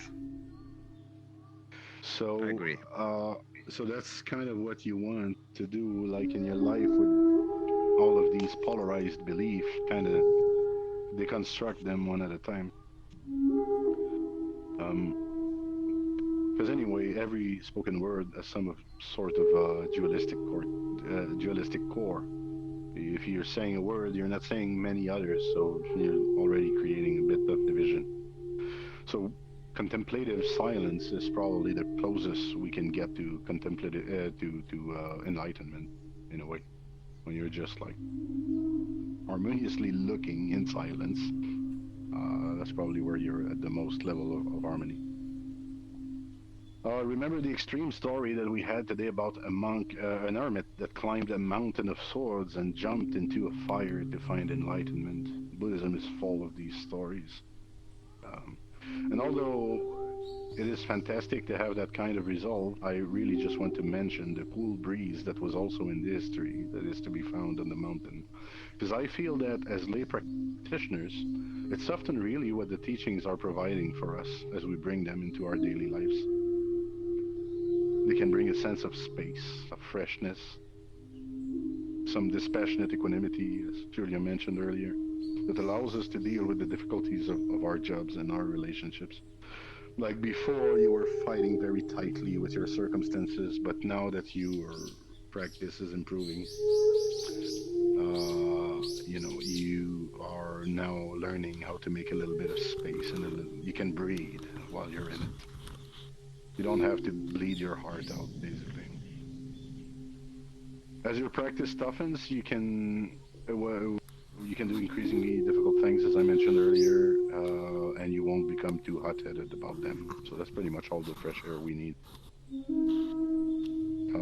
One subtle topic on which we have spent quite a bit of time recently was brought up in the lecture today very clearly. It was said that it is a mistake for people to seek a thing supposed to be good and right, and to flee from another supposed to be bad and evil.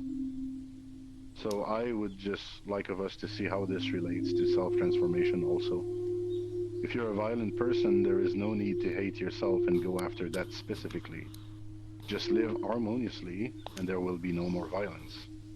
Same if you have a gambling problem or substance abuse problem. These things happen because we see ourselves as separate from our experiences, and they stop happening as we learn to rest in oneness.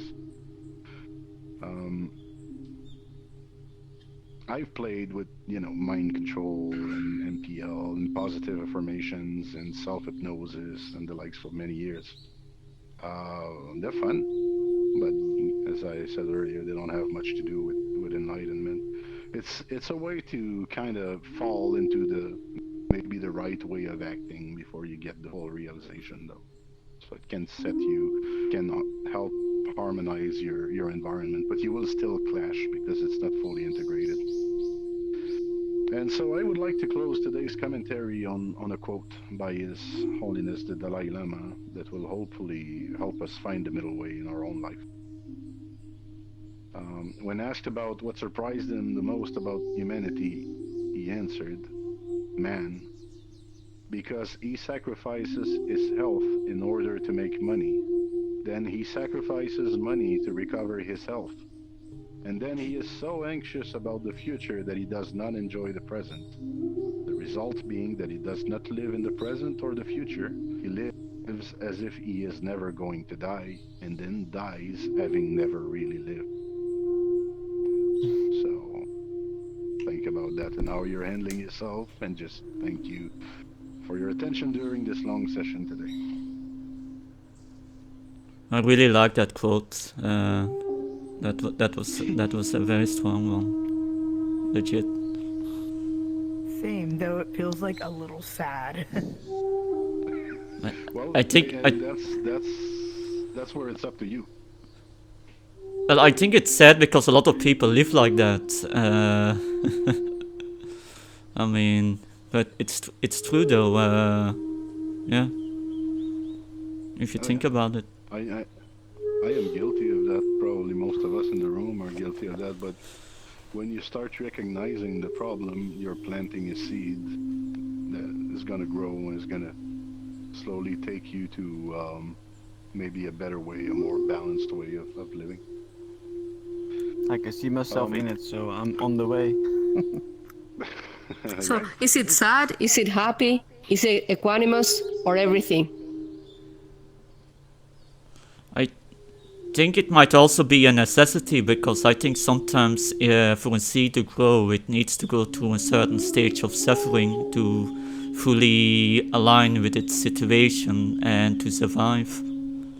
I mean, even in the story of Buddha, he also went to one extreme to be able to understand his surroundings before he found the middle way, didn't he? And if I kind of take both of your interventions together and rewind to the beginning of this commentary, right view is about saying life as it is. So if you hear a quote like that and you're thinking, darn, that's kind of how I'm living right now, that's right view. And that's the number one thing you need if you want to start making a difference, or you want to start deepening your practice. Right? You don't really need to change everything, but maybe you can have exactly the same routine, but start relating to it differently. And slowly you will see that things will kind of change naturally. So, is there something? I think I could take like a couple of questions if there are. Otherwise, we're going to move towards meditation. Anybody wants to share something or ask a question?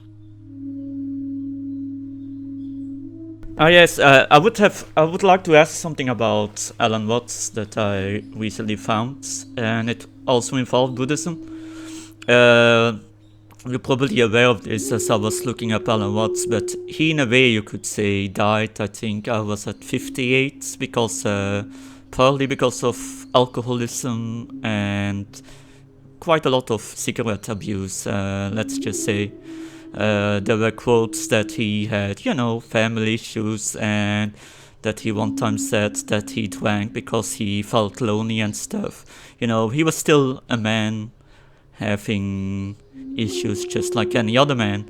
But there was this forum that was talking about Alan Watts, and they said, and I would like to know what you think about what they were saying, if you completely disagree or if you understand where they were coming from. They said because he was traveling all over the world and with Buddhism and Eastern philosophies, how the world is so much bigger than we can comprehend, and everything is a dance and everything exists and non-exists at the same time, that revelation was the cause of his decline towards addiction itself.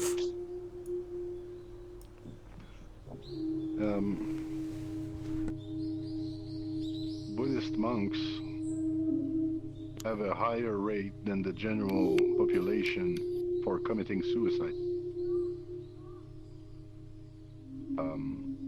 That's kind of part of the nihilistic problem that you were naming earlier. And in Zen, you're very much left to your own devices. There is not a lot of teaching, not a lot of guidance. You're told to sit and to abide in nothingness for hours at a time. and you're given little phrases that are impossible to figure. And after our Zen monks that after 22 years, they still go back to the master and they say, "Hey, I think I figured it out." And the master said, "No." They send them back. So people get discouraged on the path. It's a tough path. And some end up thinking that life is not worthwhile, that they're not good at becoming enlightened, and they just end their lives. There's also, of course, Zen is a Japanese tradition where there is, in general, more suicides and more um, death for honor, if you will, that comes from the samurai tradition. But you also see still corporate executives that end their lives when they're ashamed of their financial results. But there is something about Buddhism. It says something about Buddhism there. There's also the component of what brings you to Buddhism and spirituality in the beginning. I'm afraid that most of us are here because we have suffered. If you were happy all the time, what would be the point of sitting so many sessions with me here? Right? You would say, I don't need that. I'm happy. And everybody else around me is happy too, you know? You would be blissful. So a lot of people that go into Buddhism are depressed to begin with. The case of Alan Watts, you know, in Buddhism, I don't know if I told you that story. I met a monk once, and I said one question that I always like asking to monks is, "Why did you become a monk?" So I said, "Venerable, why did you become a monk?" And he says, "Well, I was a real estate agent, and I would go to this place that was full of hippies that we were renting the place to, and they would say that they were Buddhists. And one time I went and they were heavily drinking. I said, "Well, are Buddhists drinkers, or isn't that prohibited?" I said, "Well, some of us drink and some of us don't." And then he went back and he saw one of the hippies who was having a burger. And he said, "Well, aren't Buddhists supposed to be vegetarian?" And then the guy answered, "Well, some of us are vegetarians and some of us are not." And so he had many episodes like this, and he just said, at some point I was so fascinated I could not understand how this thing worked that I became a monk just to know.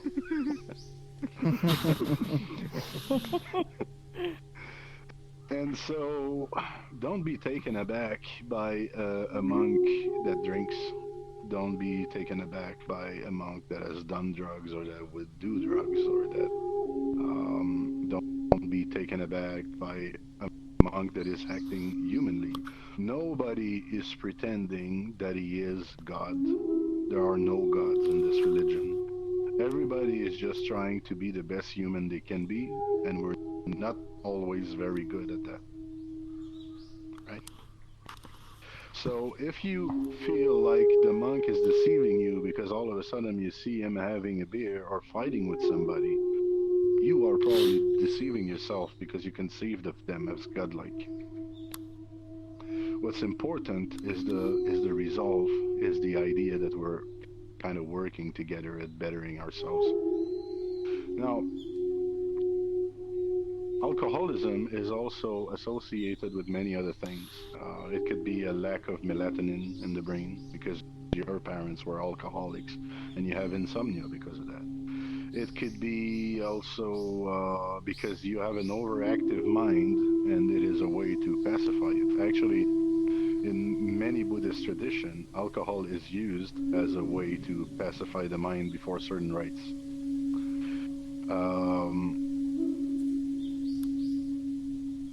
Alcohol is not inherently evil.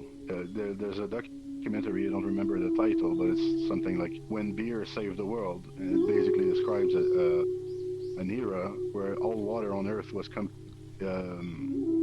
contaminated and filled with sickness and diseases. And that's when the kings and the court were having lots of beer because they couldn't drink the water. It was better to drink alcohol and fermented beverages, wine and all of that.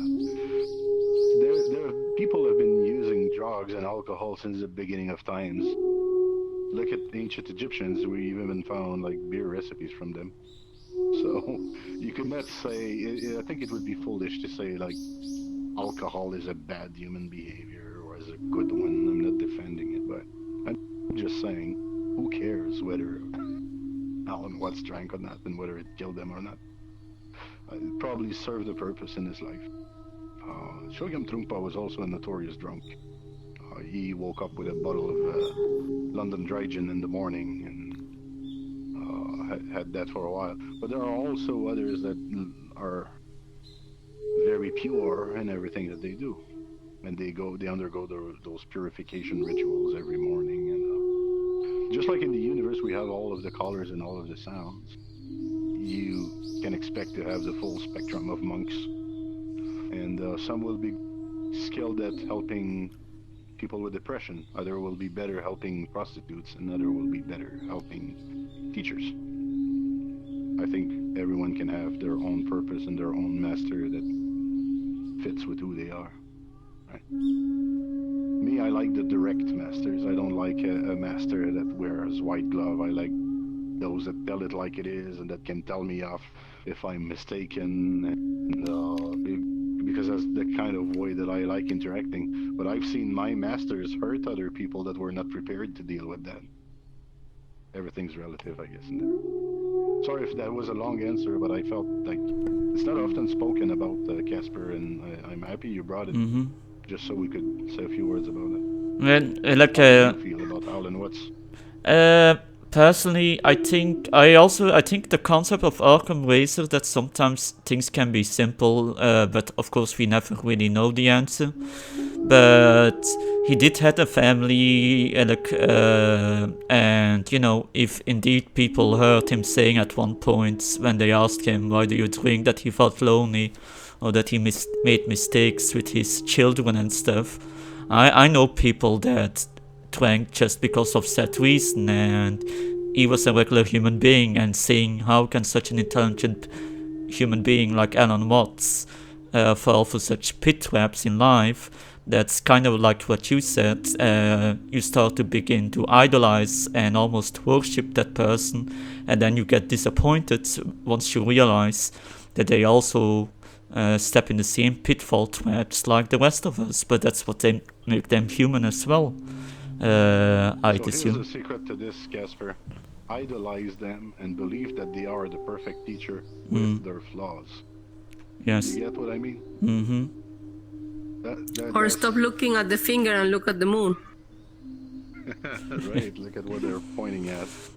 Humans have the tendency to worship. I mean, it's what we've always done. I think even Jesus Christ at certain points, if I remember from specific stories, trashed his temple at once. Jesus was a Jew.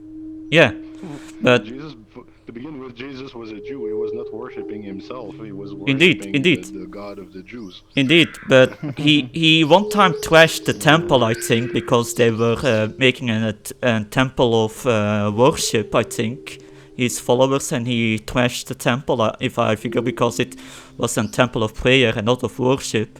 And I think he himself said that he should not be worshipped, but look at what we've been doing throughout history. We made symbols out of him. We made his family name into a new religion. So yeah, we've always been doing that.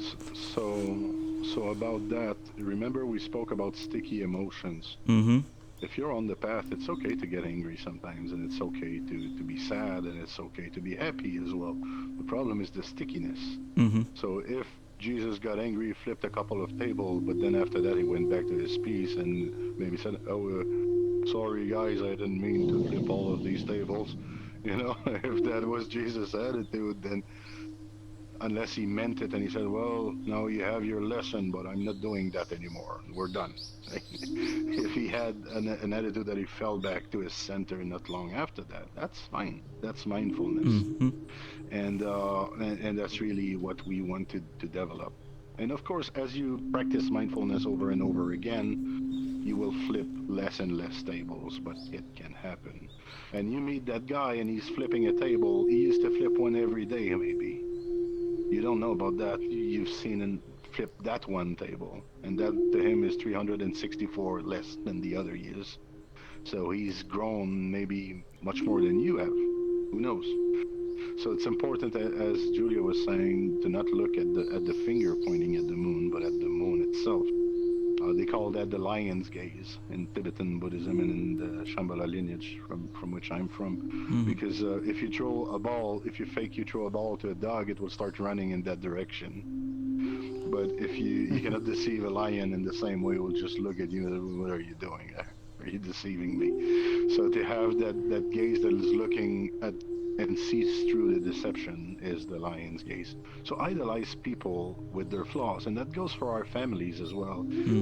One of the saddest thing that I've been in contact with in my life is people fighting with their families, and it is so freaking common, so common. People feel mistreated by their families, by their parents, by their brothers and sisters, even their cousins sometimes, and uncles and aunts. But these people, of course, have flaws, and when we need to love them with the flaws, and it's not easy to do. I get that, but it's the same with a master. So, yeah, I think that's pretty much all I have on this topic. But don't be surprised. What's important is the aspiration that we share, and we're not getting there at the same speed. Julia, you wanted to say something? No, it was Yumi hugging me. Oh, okay. All right, so let's move into a little meditation. I think I'm gonna enjoy that. I've been hyperactive the last few days, so let's do a good relaxation today.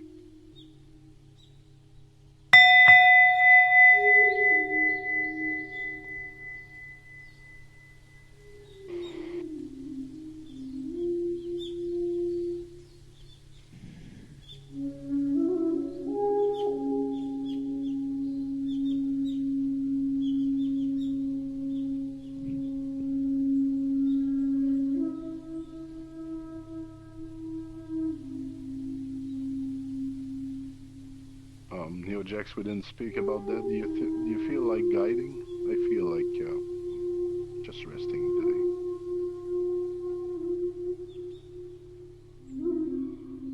I can't right now.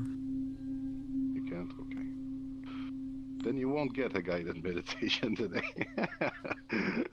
let's just let's just relax together. Let's just focus on our breath, and I'll see if the inspiration comes.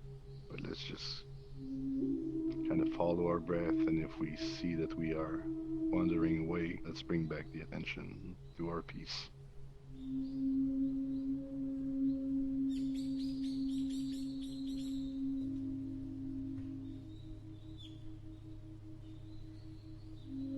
Oh, unless someone else would like to try. That could be fun.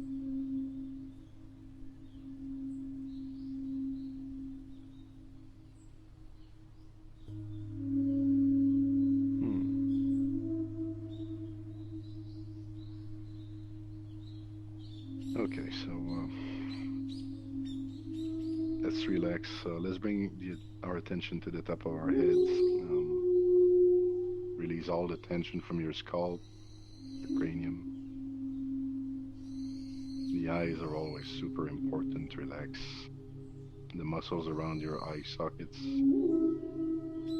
your eyelids. Let them fall naturally, 3/4 down. And relax your cheeks, the sides of your head and your ears. Releasing all the tension that you could feel. You can just take your attention to the spot that you're concentrating on, and just imagine that the muscles are loosening up, and you can apply some mental heat to the point you're trying to relax. And then let us make sure that we have a straight, relaxed neck. You can move your head a little bit like this, let it fall to its center, and do the same with your back. Rock back and forth. Just allow yourself to fall in the center, and laterally as well.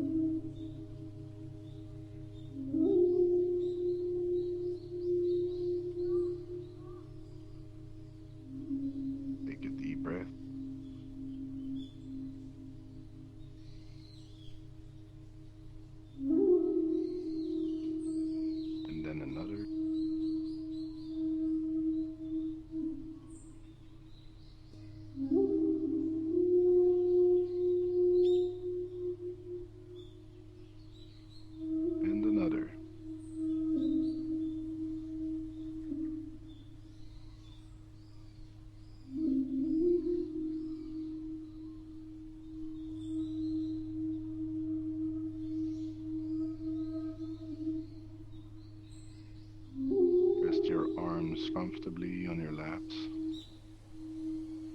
Make sure there is no tension in your chest and that your chest is soft.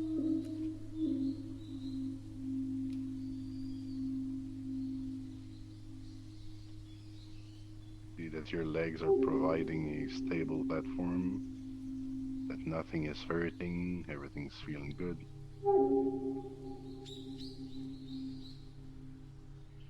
And then relax your feet down to the tip of your toes. And then you can come back on your hands, and you're holding controllers, just let them relax very softly on the controllers. If not, well, just let your hands fall naturally.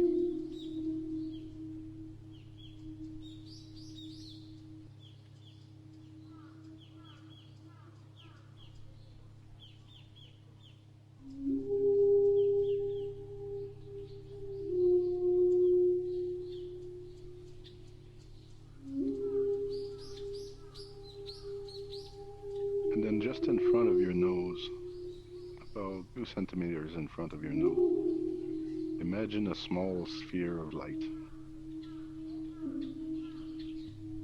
Just a small sphere of dense light.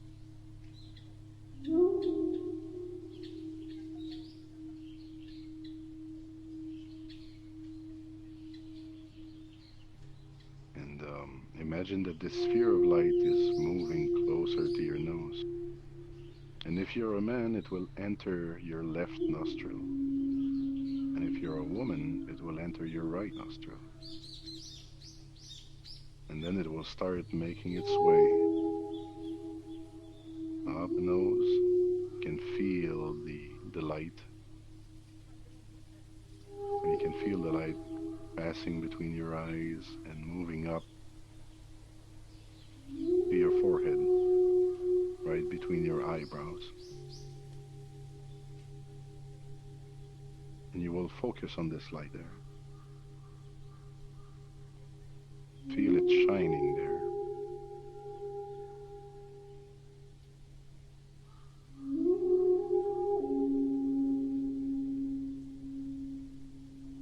And breathe about 5 times, cultivating that feeling.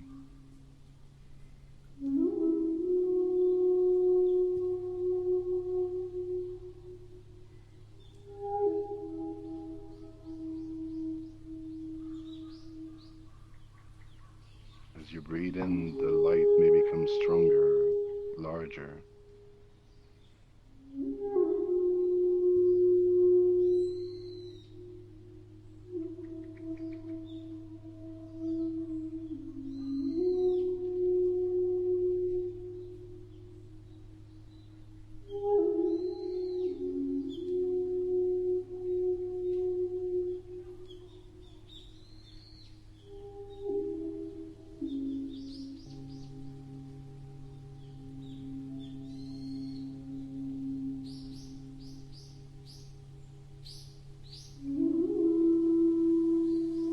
Now let this little light move back in your head, about the center of your head, right above the spine, but just at the tip of your cranium. And feel the light shining there and filling up your head as it grows larger and more intense. Breathe in to bring more intensity to it. And then breathe out and feel it flickering. There's a spot on the top of your head where the skull bones meet, called in French the fontanelle. I guess it's close to that in English. So feel that this light is shining right below the fontanelle, but that some light is coming out there. You can feel it shining the tip of your head.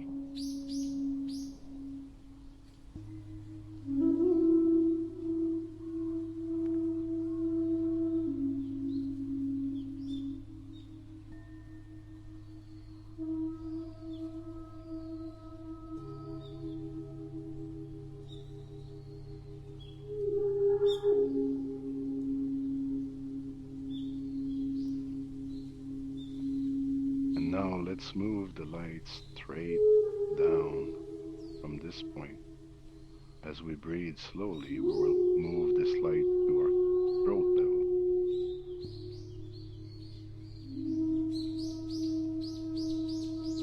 Right behind your, well, just a little bit lower than the Adam's apple at the base of your neck.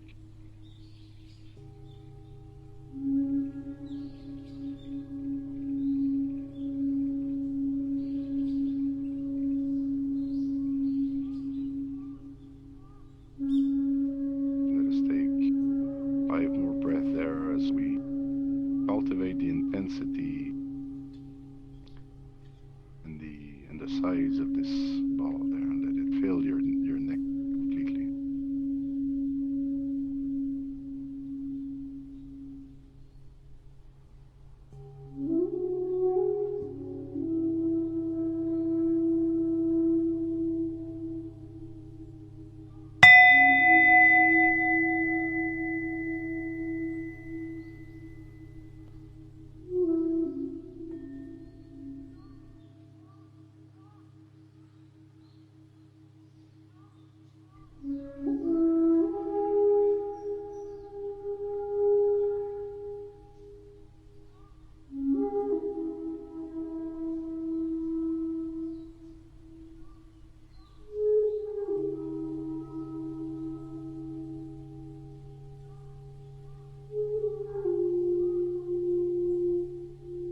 So this little ball of light right there in your throat is kind of opening channels in you. You can see that it flew from your nose up to your forehead, and now it's making its way down your body along the spine. So we will move it forward down a little bit to the heart level. And this is where this light will reach its full size, its full potential. Now you can really cultivate it and let it grow to fill and even to overflow out of your body. You take the time to feel it right there in your heart.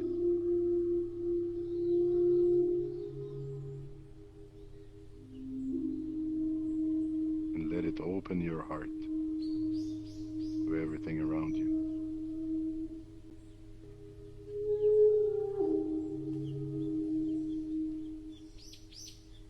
If you're going through anything difficult, open your heart to that. Even to things that maybe you don't want. Trying to open the heart. The light will help you.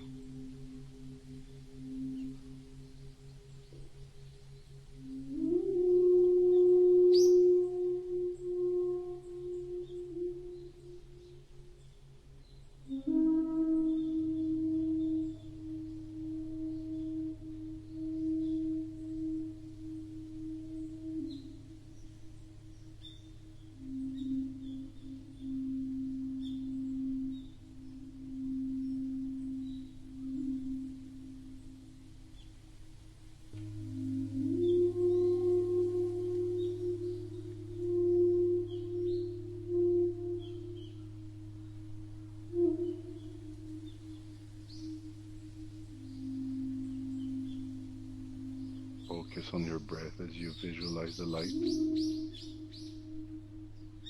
Use the breath to modulate what the sphere is doing.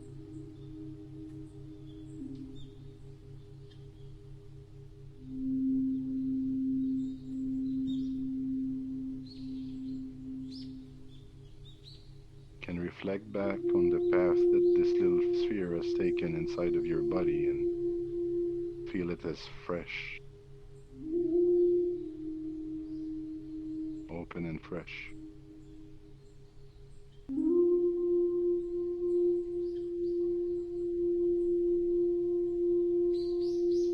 And feel that it's alive and that it's irradiating everywhere down your limbs as well.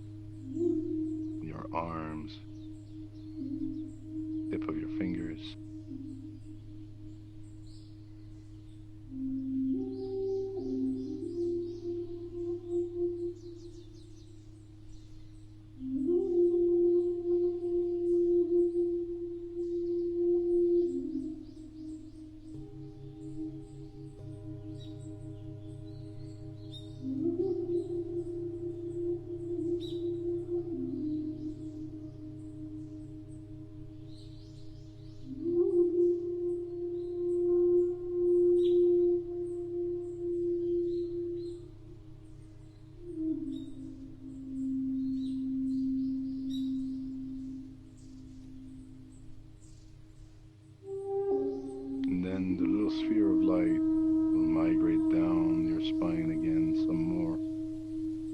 2 fingers under your navel area. So slowly go there and stabilize there.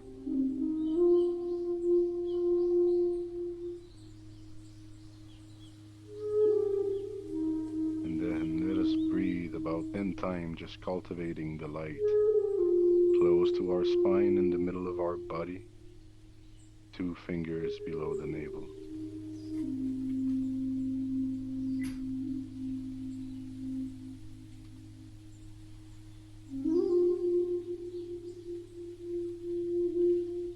And we will let it open ourselves there as well.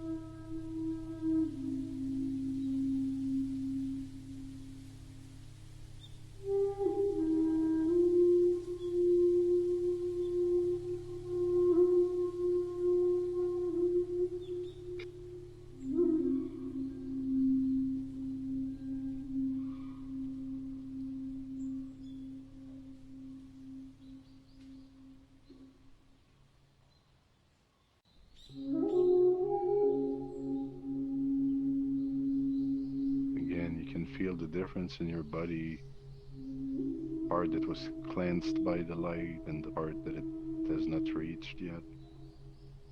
Feel the freshness where it went, feel open and at ease. And then let us allow the light to reach just farther.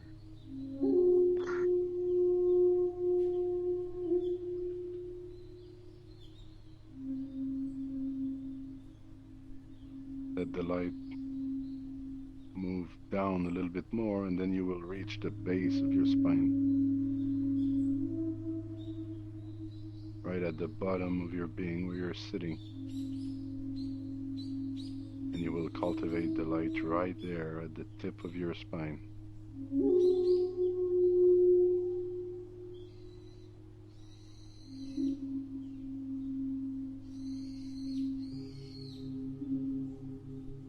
Just somewhere in front of your hips. You will let that light grow. And you can feel it moving up your legs, encompassing this entire lower body of yours, opening it.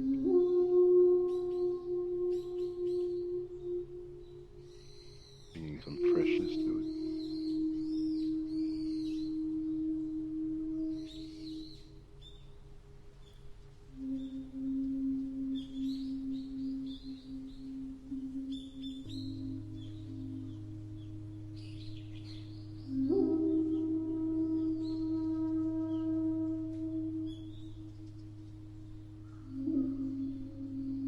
Imagine the light now reaching to the end of all 4 of your limbs.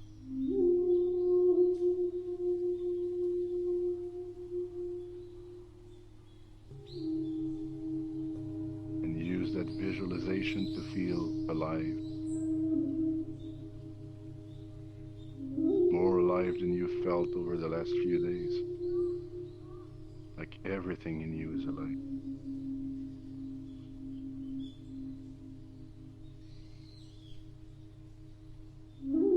Even your hairs are alive.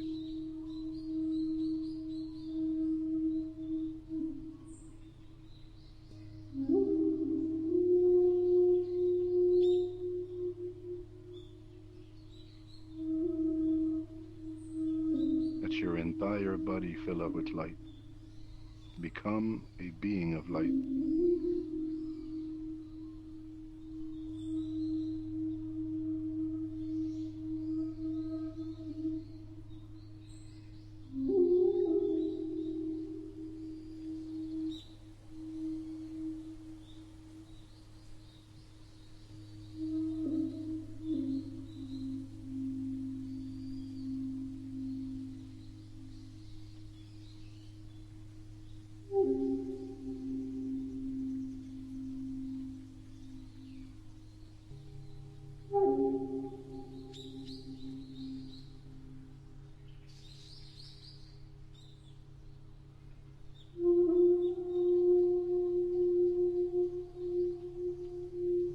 this light is crossing the boundaries of your body. You can see little rays shooting everywhere.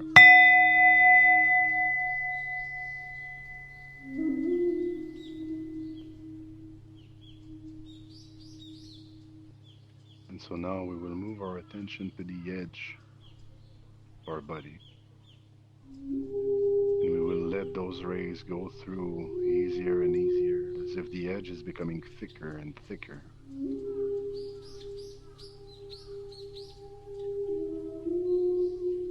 And you will see that your body will start to stretch and expand. And this is what we will cultivate now.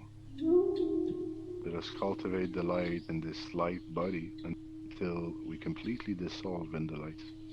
We become the light. There is no difference between us and the world.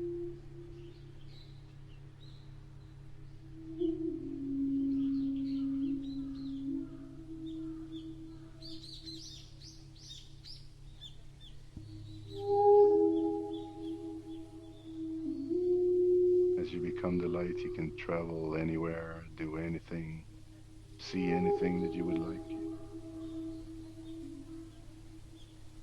And also know that you're connecting with everything that you love. Everyone that you love is in there.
And if you're an overachiever, you might beam out of the world.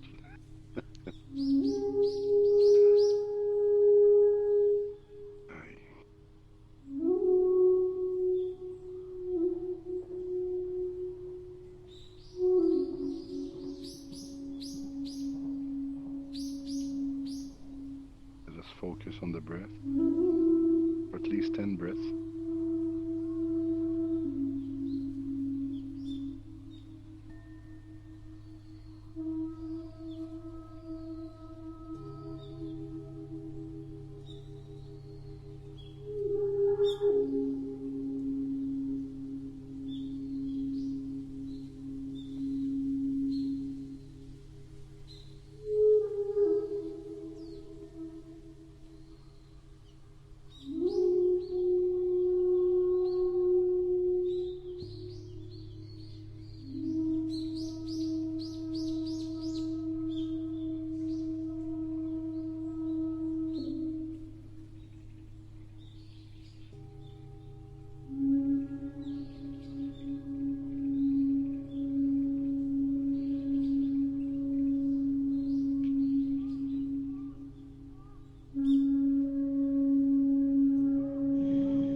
you might want to start and open your eyes a little bit wider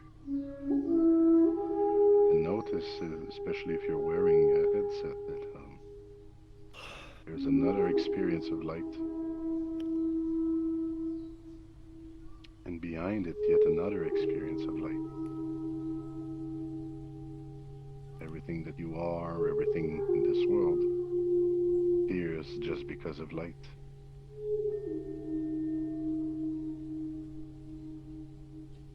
So let's take a minute to connect with that. Until the bell rings, we can also focus on our breath.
How are you going to bring this light into the world after our meditation session?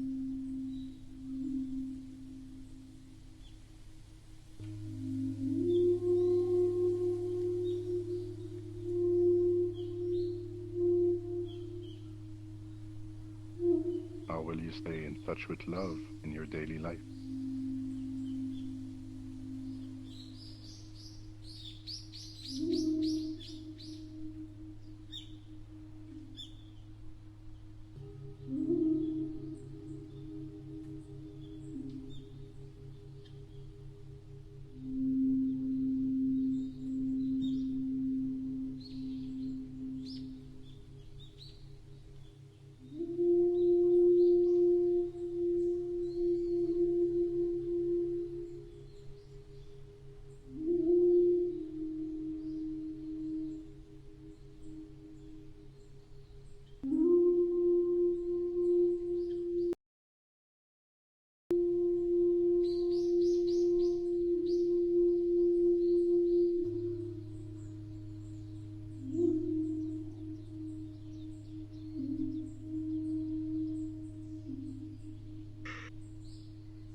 Okay.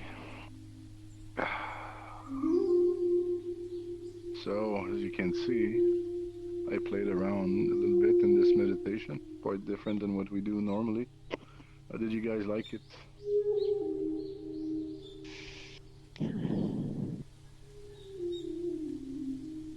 I thought the visualizations were really quite nice. It made it easier to like keep focus without just rather than nothing.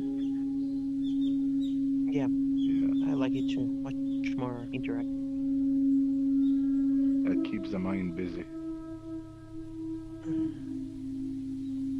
There's I don't remember which one of you had posted that. I think he's not there, probably Morgan.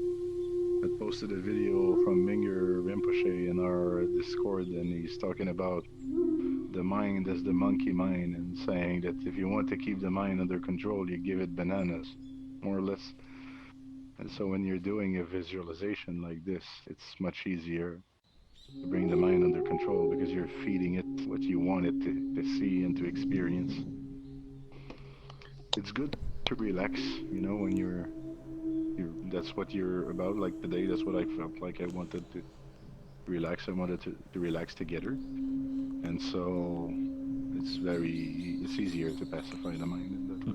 Weren't those visualizations where the light rested also where the chakras in a way are belonging? Yeah, I skipped one of chakras, but actually this is an old Thai meditation that I have learned many years ago. It's one of the first few ones I was taught, and some aspects of it are about the feminine and the masculine principle, but it's also pretty much about opening your chakras. To get in the avatar state? Yes, precisely. Sorry.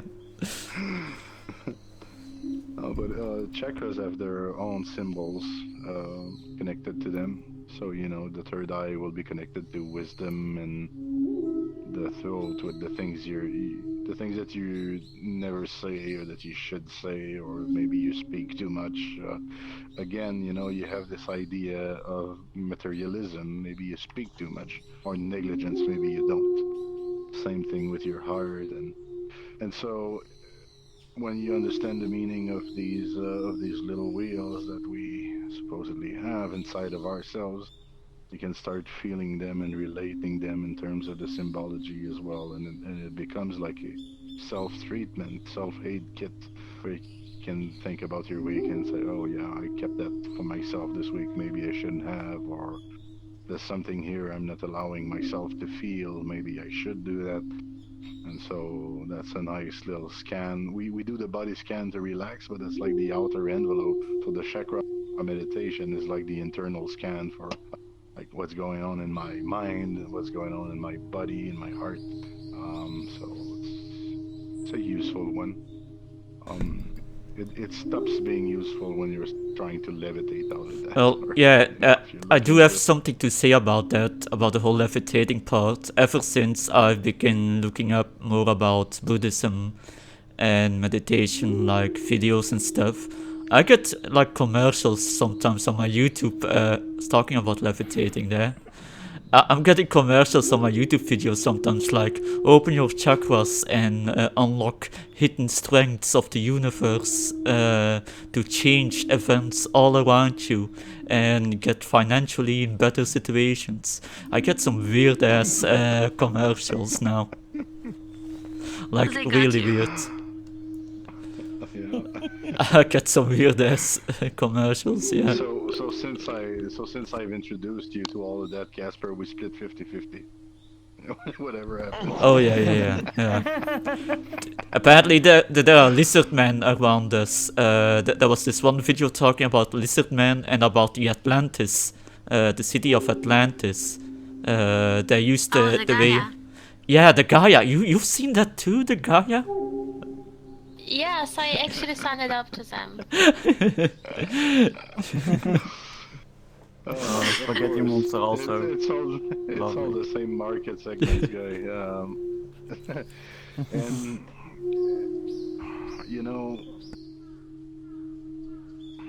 there's good and bad in everything.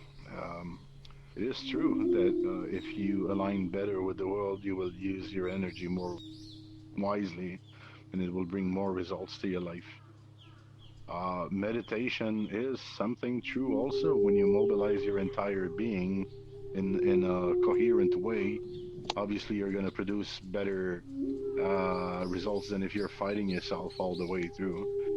Really the problem in these marketplace and in these products and talks is that a lot of people that don't understand much are actually selling classes and doing them. Yeah. And yeah. About So just, the I same thing mean, about the don't malas. like don't dismiss it Mm-hmm. completely, but don't acknowledge it fully. The Buddha taught his disciples to doubt every teaching he ever gave and to make sure that they were true for themselves. So that's what I would say.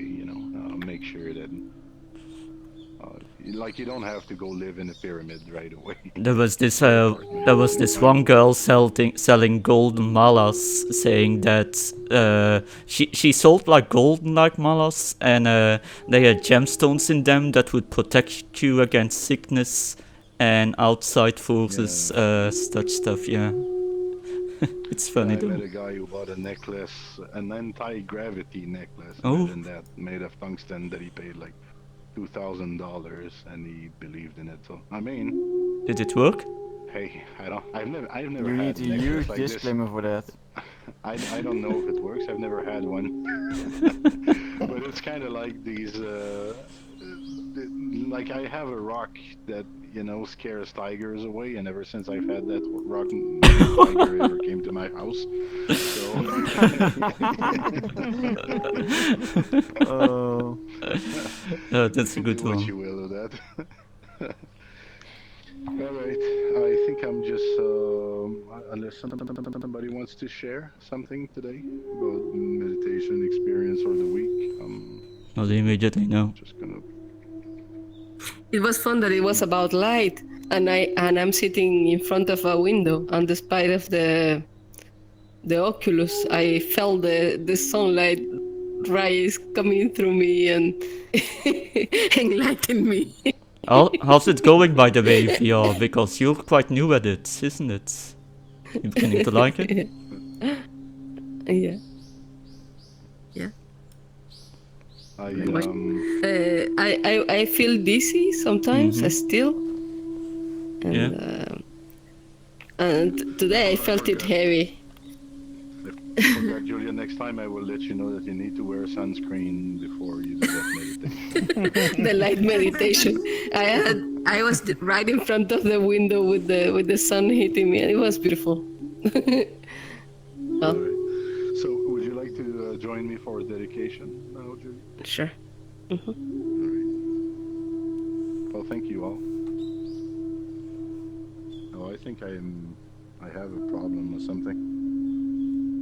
I don't see you moving. Is it just me, or? I see her moving. Oh yeah, okay. It's a bug because she was sitting. She's there right now because I see her in the cushion still. She's there. Yeah, she's there. So whenever you want, Julia. Two wives. For the benefit of beings without exception, I dedicate without any reticence whatsoever all the merit accrued to virtuous acts to the incomparable expanse of totality. Thank you. Namaste, all Thank of you. And I'm sorry our monk friend didn't show up. It was his first time in VR officially, so I expect it didn't go as planned. Probably we will see him shortly. Maybe I'll be there. I'll see if I can be there to record. I'll see. Yeah. We were connected through meditation. Absolutely. And when they say God is alive or Jesus lives and all of that's precisely what it means. If you're in peace and he's in peace and we're all in peace, then we're all connected. Yeah. That's something Hope beautiful. gives motivation. Have a good one. We may now exit the shrine.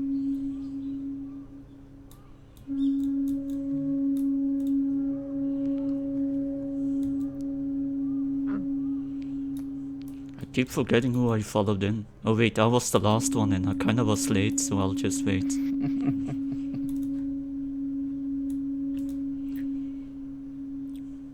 This was my first time here. Does anybody have the Discord I could possibly get, or? Oh, I think it stands outside as well. I'm not sure. I do think so. Oh, it's outside. Yeah. Hold on. Let me check. I think it's like. Thought I saw a sign over here. Yeah. It's. I think join us Discord. I think is this the Shambo Gaia? It could be this one. Yeah. Go on, he was before me. Oh, fell off. I'm in there as well, but my name is Casper Sorlos instead of Casper Cronon. Just think of the friendly ghost. Okay. Although no one watches that cartoon anymore. Seems like it. There's a Discord over here. That's useful enough. Classes are becoming more useful with the time. That's weird. It was nice to see I you can't move again, my hands Casper. in the side. So it was your. Is there like a setting inside where you can't move your hands? Yeah, I do think so. That there's a setting. So you can move your hands or not move your hands. I think it's to prevent certain emotes to happen, because certain emotes happen with hand gestures. Yeah, the problem with this one is when I relax my hands, I push the button that does Are that. you using the Oculus Rift S? This is Quest. Oh yeah. Look, I have the Oculus Rift S, but yeah. No, it was about the question, the same question. Oh yeah. Like sometimes like certain hand emotes trigger certain emotes of the avatar. That's why you sometimes see people making weird facial expressions all the time. So there's actually a setting to turn that off, so you can relax your hands without your avatar starting to freak out and such. Yeah. That's why it's there. Not entirely. So how did you I'm like not entirely sure where my phone is. How did you like it the first time? It was good.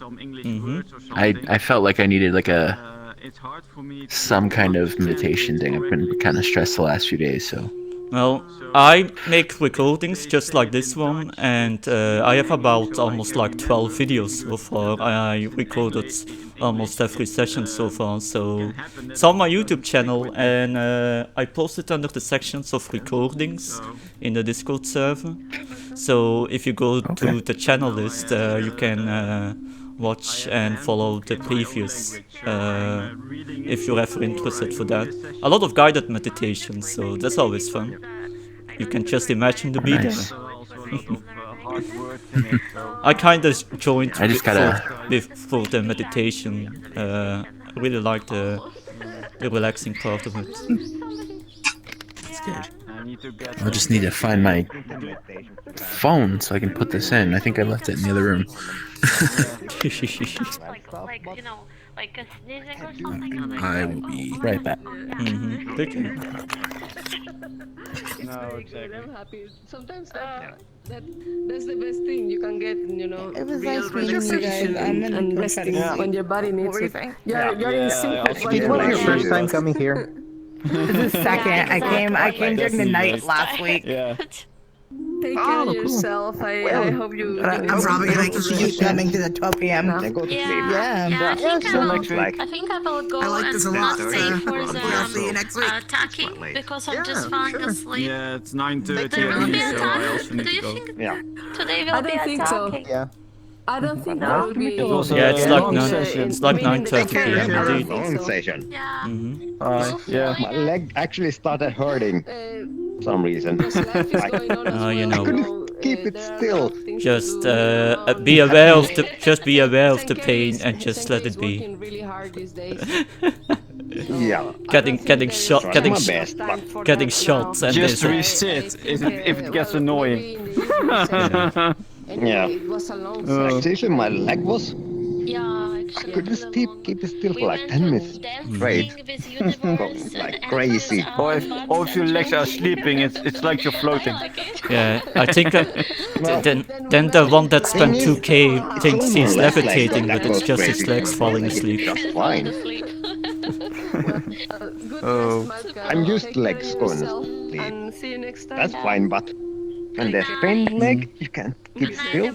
Good week. Good night. Yeah. Good week. I have no idea what's Goodbye. going on. Bye. Bye, everybody. Bye. Bye bye. My friend. Casper. Mm-hmm. Casper, I don't know. I think you are reading in the future or something. Oh, I what was do you mean? so tired of this Oculus on my head, and you asked me how am I feeling about it. Today it was very hard to stand. I usually don't wear anything on my face or on my head. I cannot stand the weight of a simple hat. And today I felt this is very heavy and against my face. I cannot get it comfortable. Well, I have a friend that had the same issue. Apparently, there are specific cushions you can get to put on your Oculus so that it sits better on your face and it's more comfortable on the nose and the eyes without the exterior pushing too much on your sinuses. Yeah, we had a supernatural subscription, and it came with a kind of silicone thing that goes around it. It's less sweaty, so in that sense, it's right. But it's the heaviness of the equipment. Understandable. I'm not used to wearing anything, not even makeup. So yeah, I can understand. So imagine. I can understand. But the Oh, sorry. Sorry, go ahead. No, I guess I have to weigh the benefits. It's not all black, it's not all white. I'm happy to be able to share with you guys, and despite of the heaviness of the hardware. How is the immersion walking in worlds in VR? I get dizzy. I am very bad at driving. Imagine driving inside of this. Did you try jumping? That gets you no, even more I haven't. dizzy. I don't know. But just walking, I get like. Well, no. Yeah. That's a lot of people teleport at first in the beginning before they start walking and running in VR. That's what I did. Yeah. Because it takes a while Same for here. the brain to get used to, but eventually you can do without. Yeah. But in the beginning, it's My going to first be. VR headset pretty much moved like around 5 minutes. I felt sick for like hours. Yeah. It was really bad. Nowadays, I can run around like crazy in every single world. No problem. Depends what you ate. No, it doesn't. No. It's your brain your brain gets used to it. Eventually. Your brain gets used to it. Yeah. It's painful at first. Definitely. The first time I had to take it off and almost vomit. But now I feel same here, dizzy, but it's not that bad. You'll get used to it. I Take some I time. didn't realize. hopes Sorry, I didn't realize you were wearing a headset until Senki told you. It was just so natural. So. Before I was on the PC, and it was much more comfortable. But definitely the immersive experience is very much alive. It's way different. Well, way different. technology is going to get only better, you know. Remember the Virtual Boy? I think it was from Nintendo back in the day. You did 3D. Yeah, that one. Yeah, it's going to get better, you know. Completely. Yeah. Like, who knows what will be there in 10 years' time? Where did everybody else go? They went to Nirvana. Cool. I guess I missed a hungry. really good medit. Bye guys, I'm going to. Bye. Bye. Rico, still Jared, Casper, Yeah, I'm gonna go sleep now. Mia Jax. My friend is not online, so. Good night. Nice to meet you. Night. Everyone. See you. See you next Monday. See you next. Next Good month. night. Night. Next Monday. Next Monday. I think me too. I'm going to change and I'm going to leave too. So take care, guys. Nice seeing you. We catch up maybe on the week if you are around. Sure. See ya. Bye.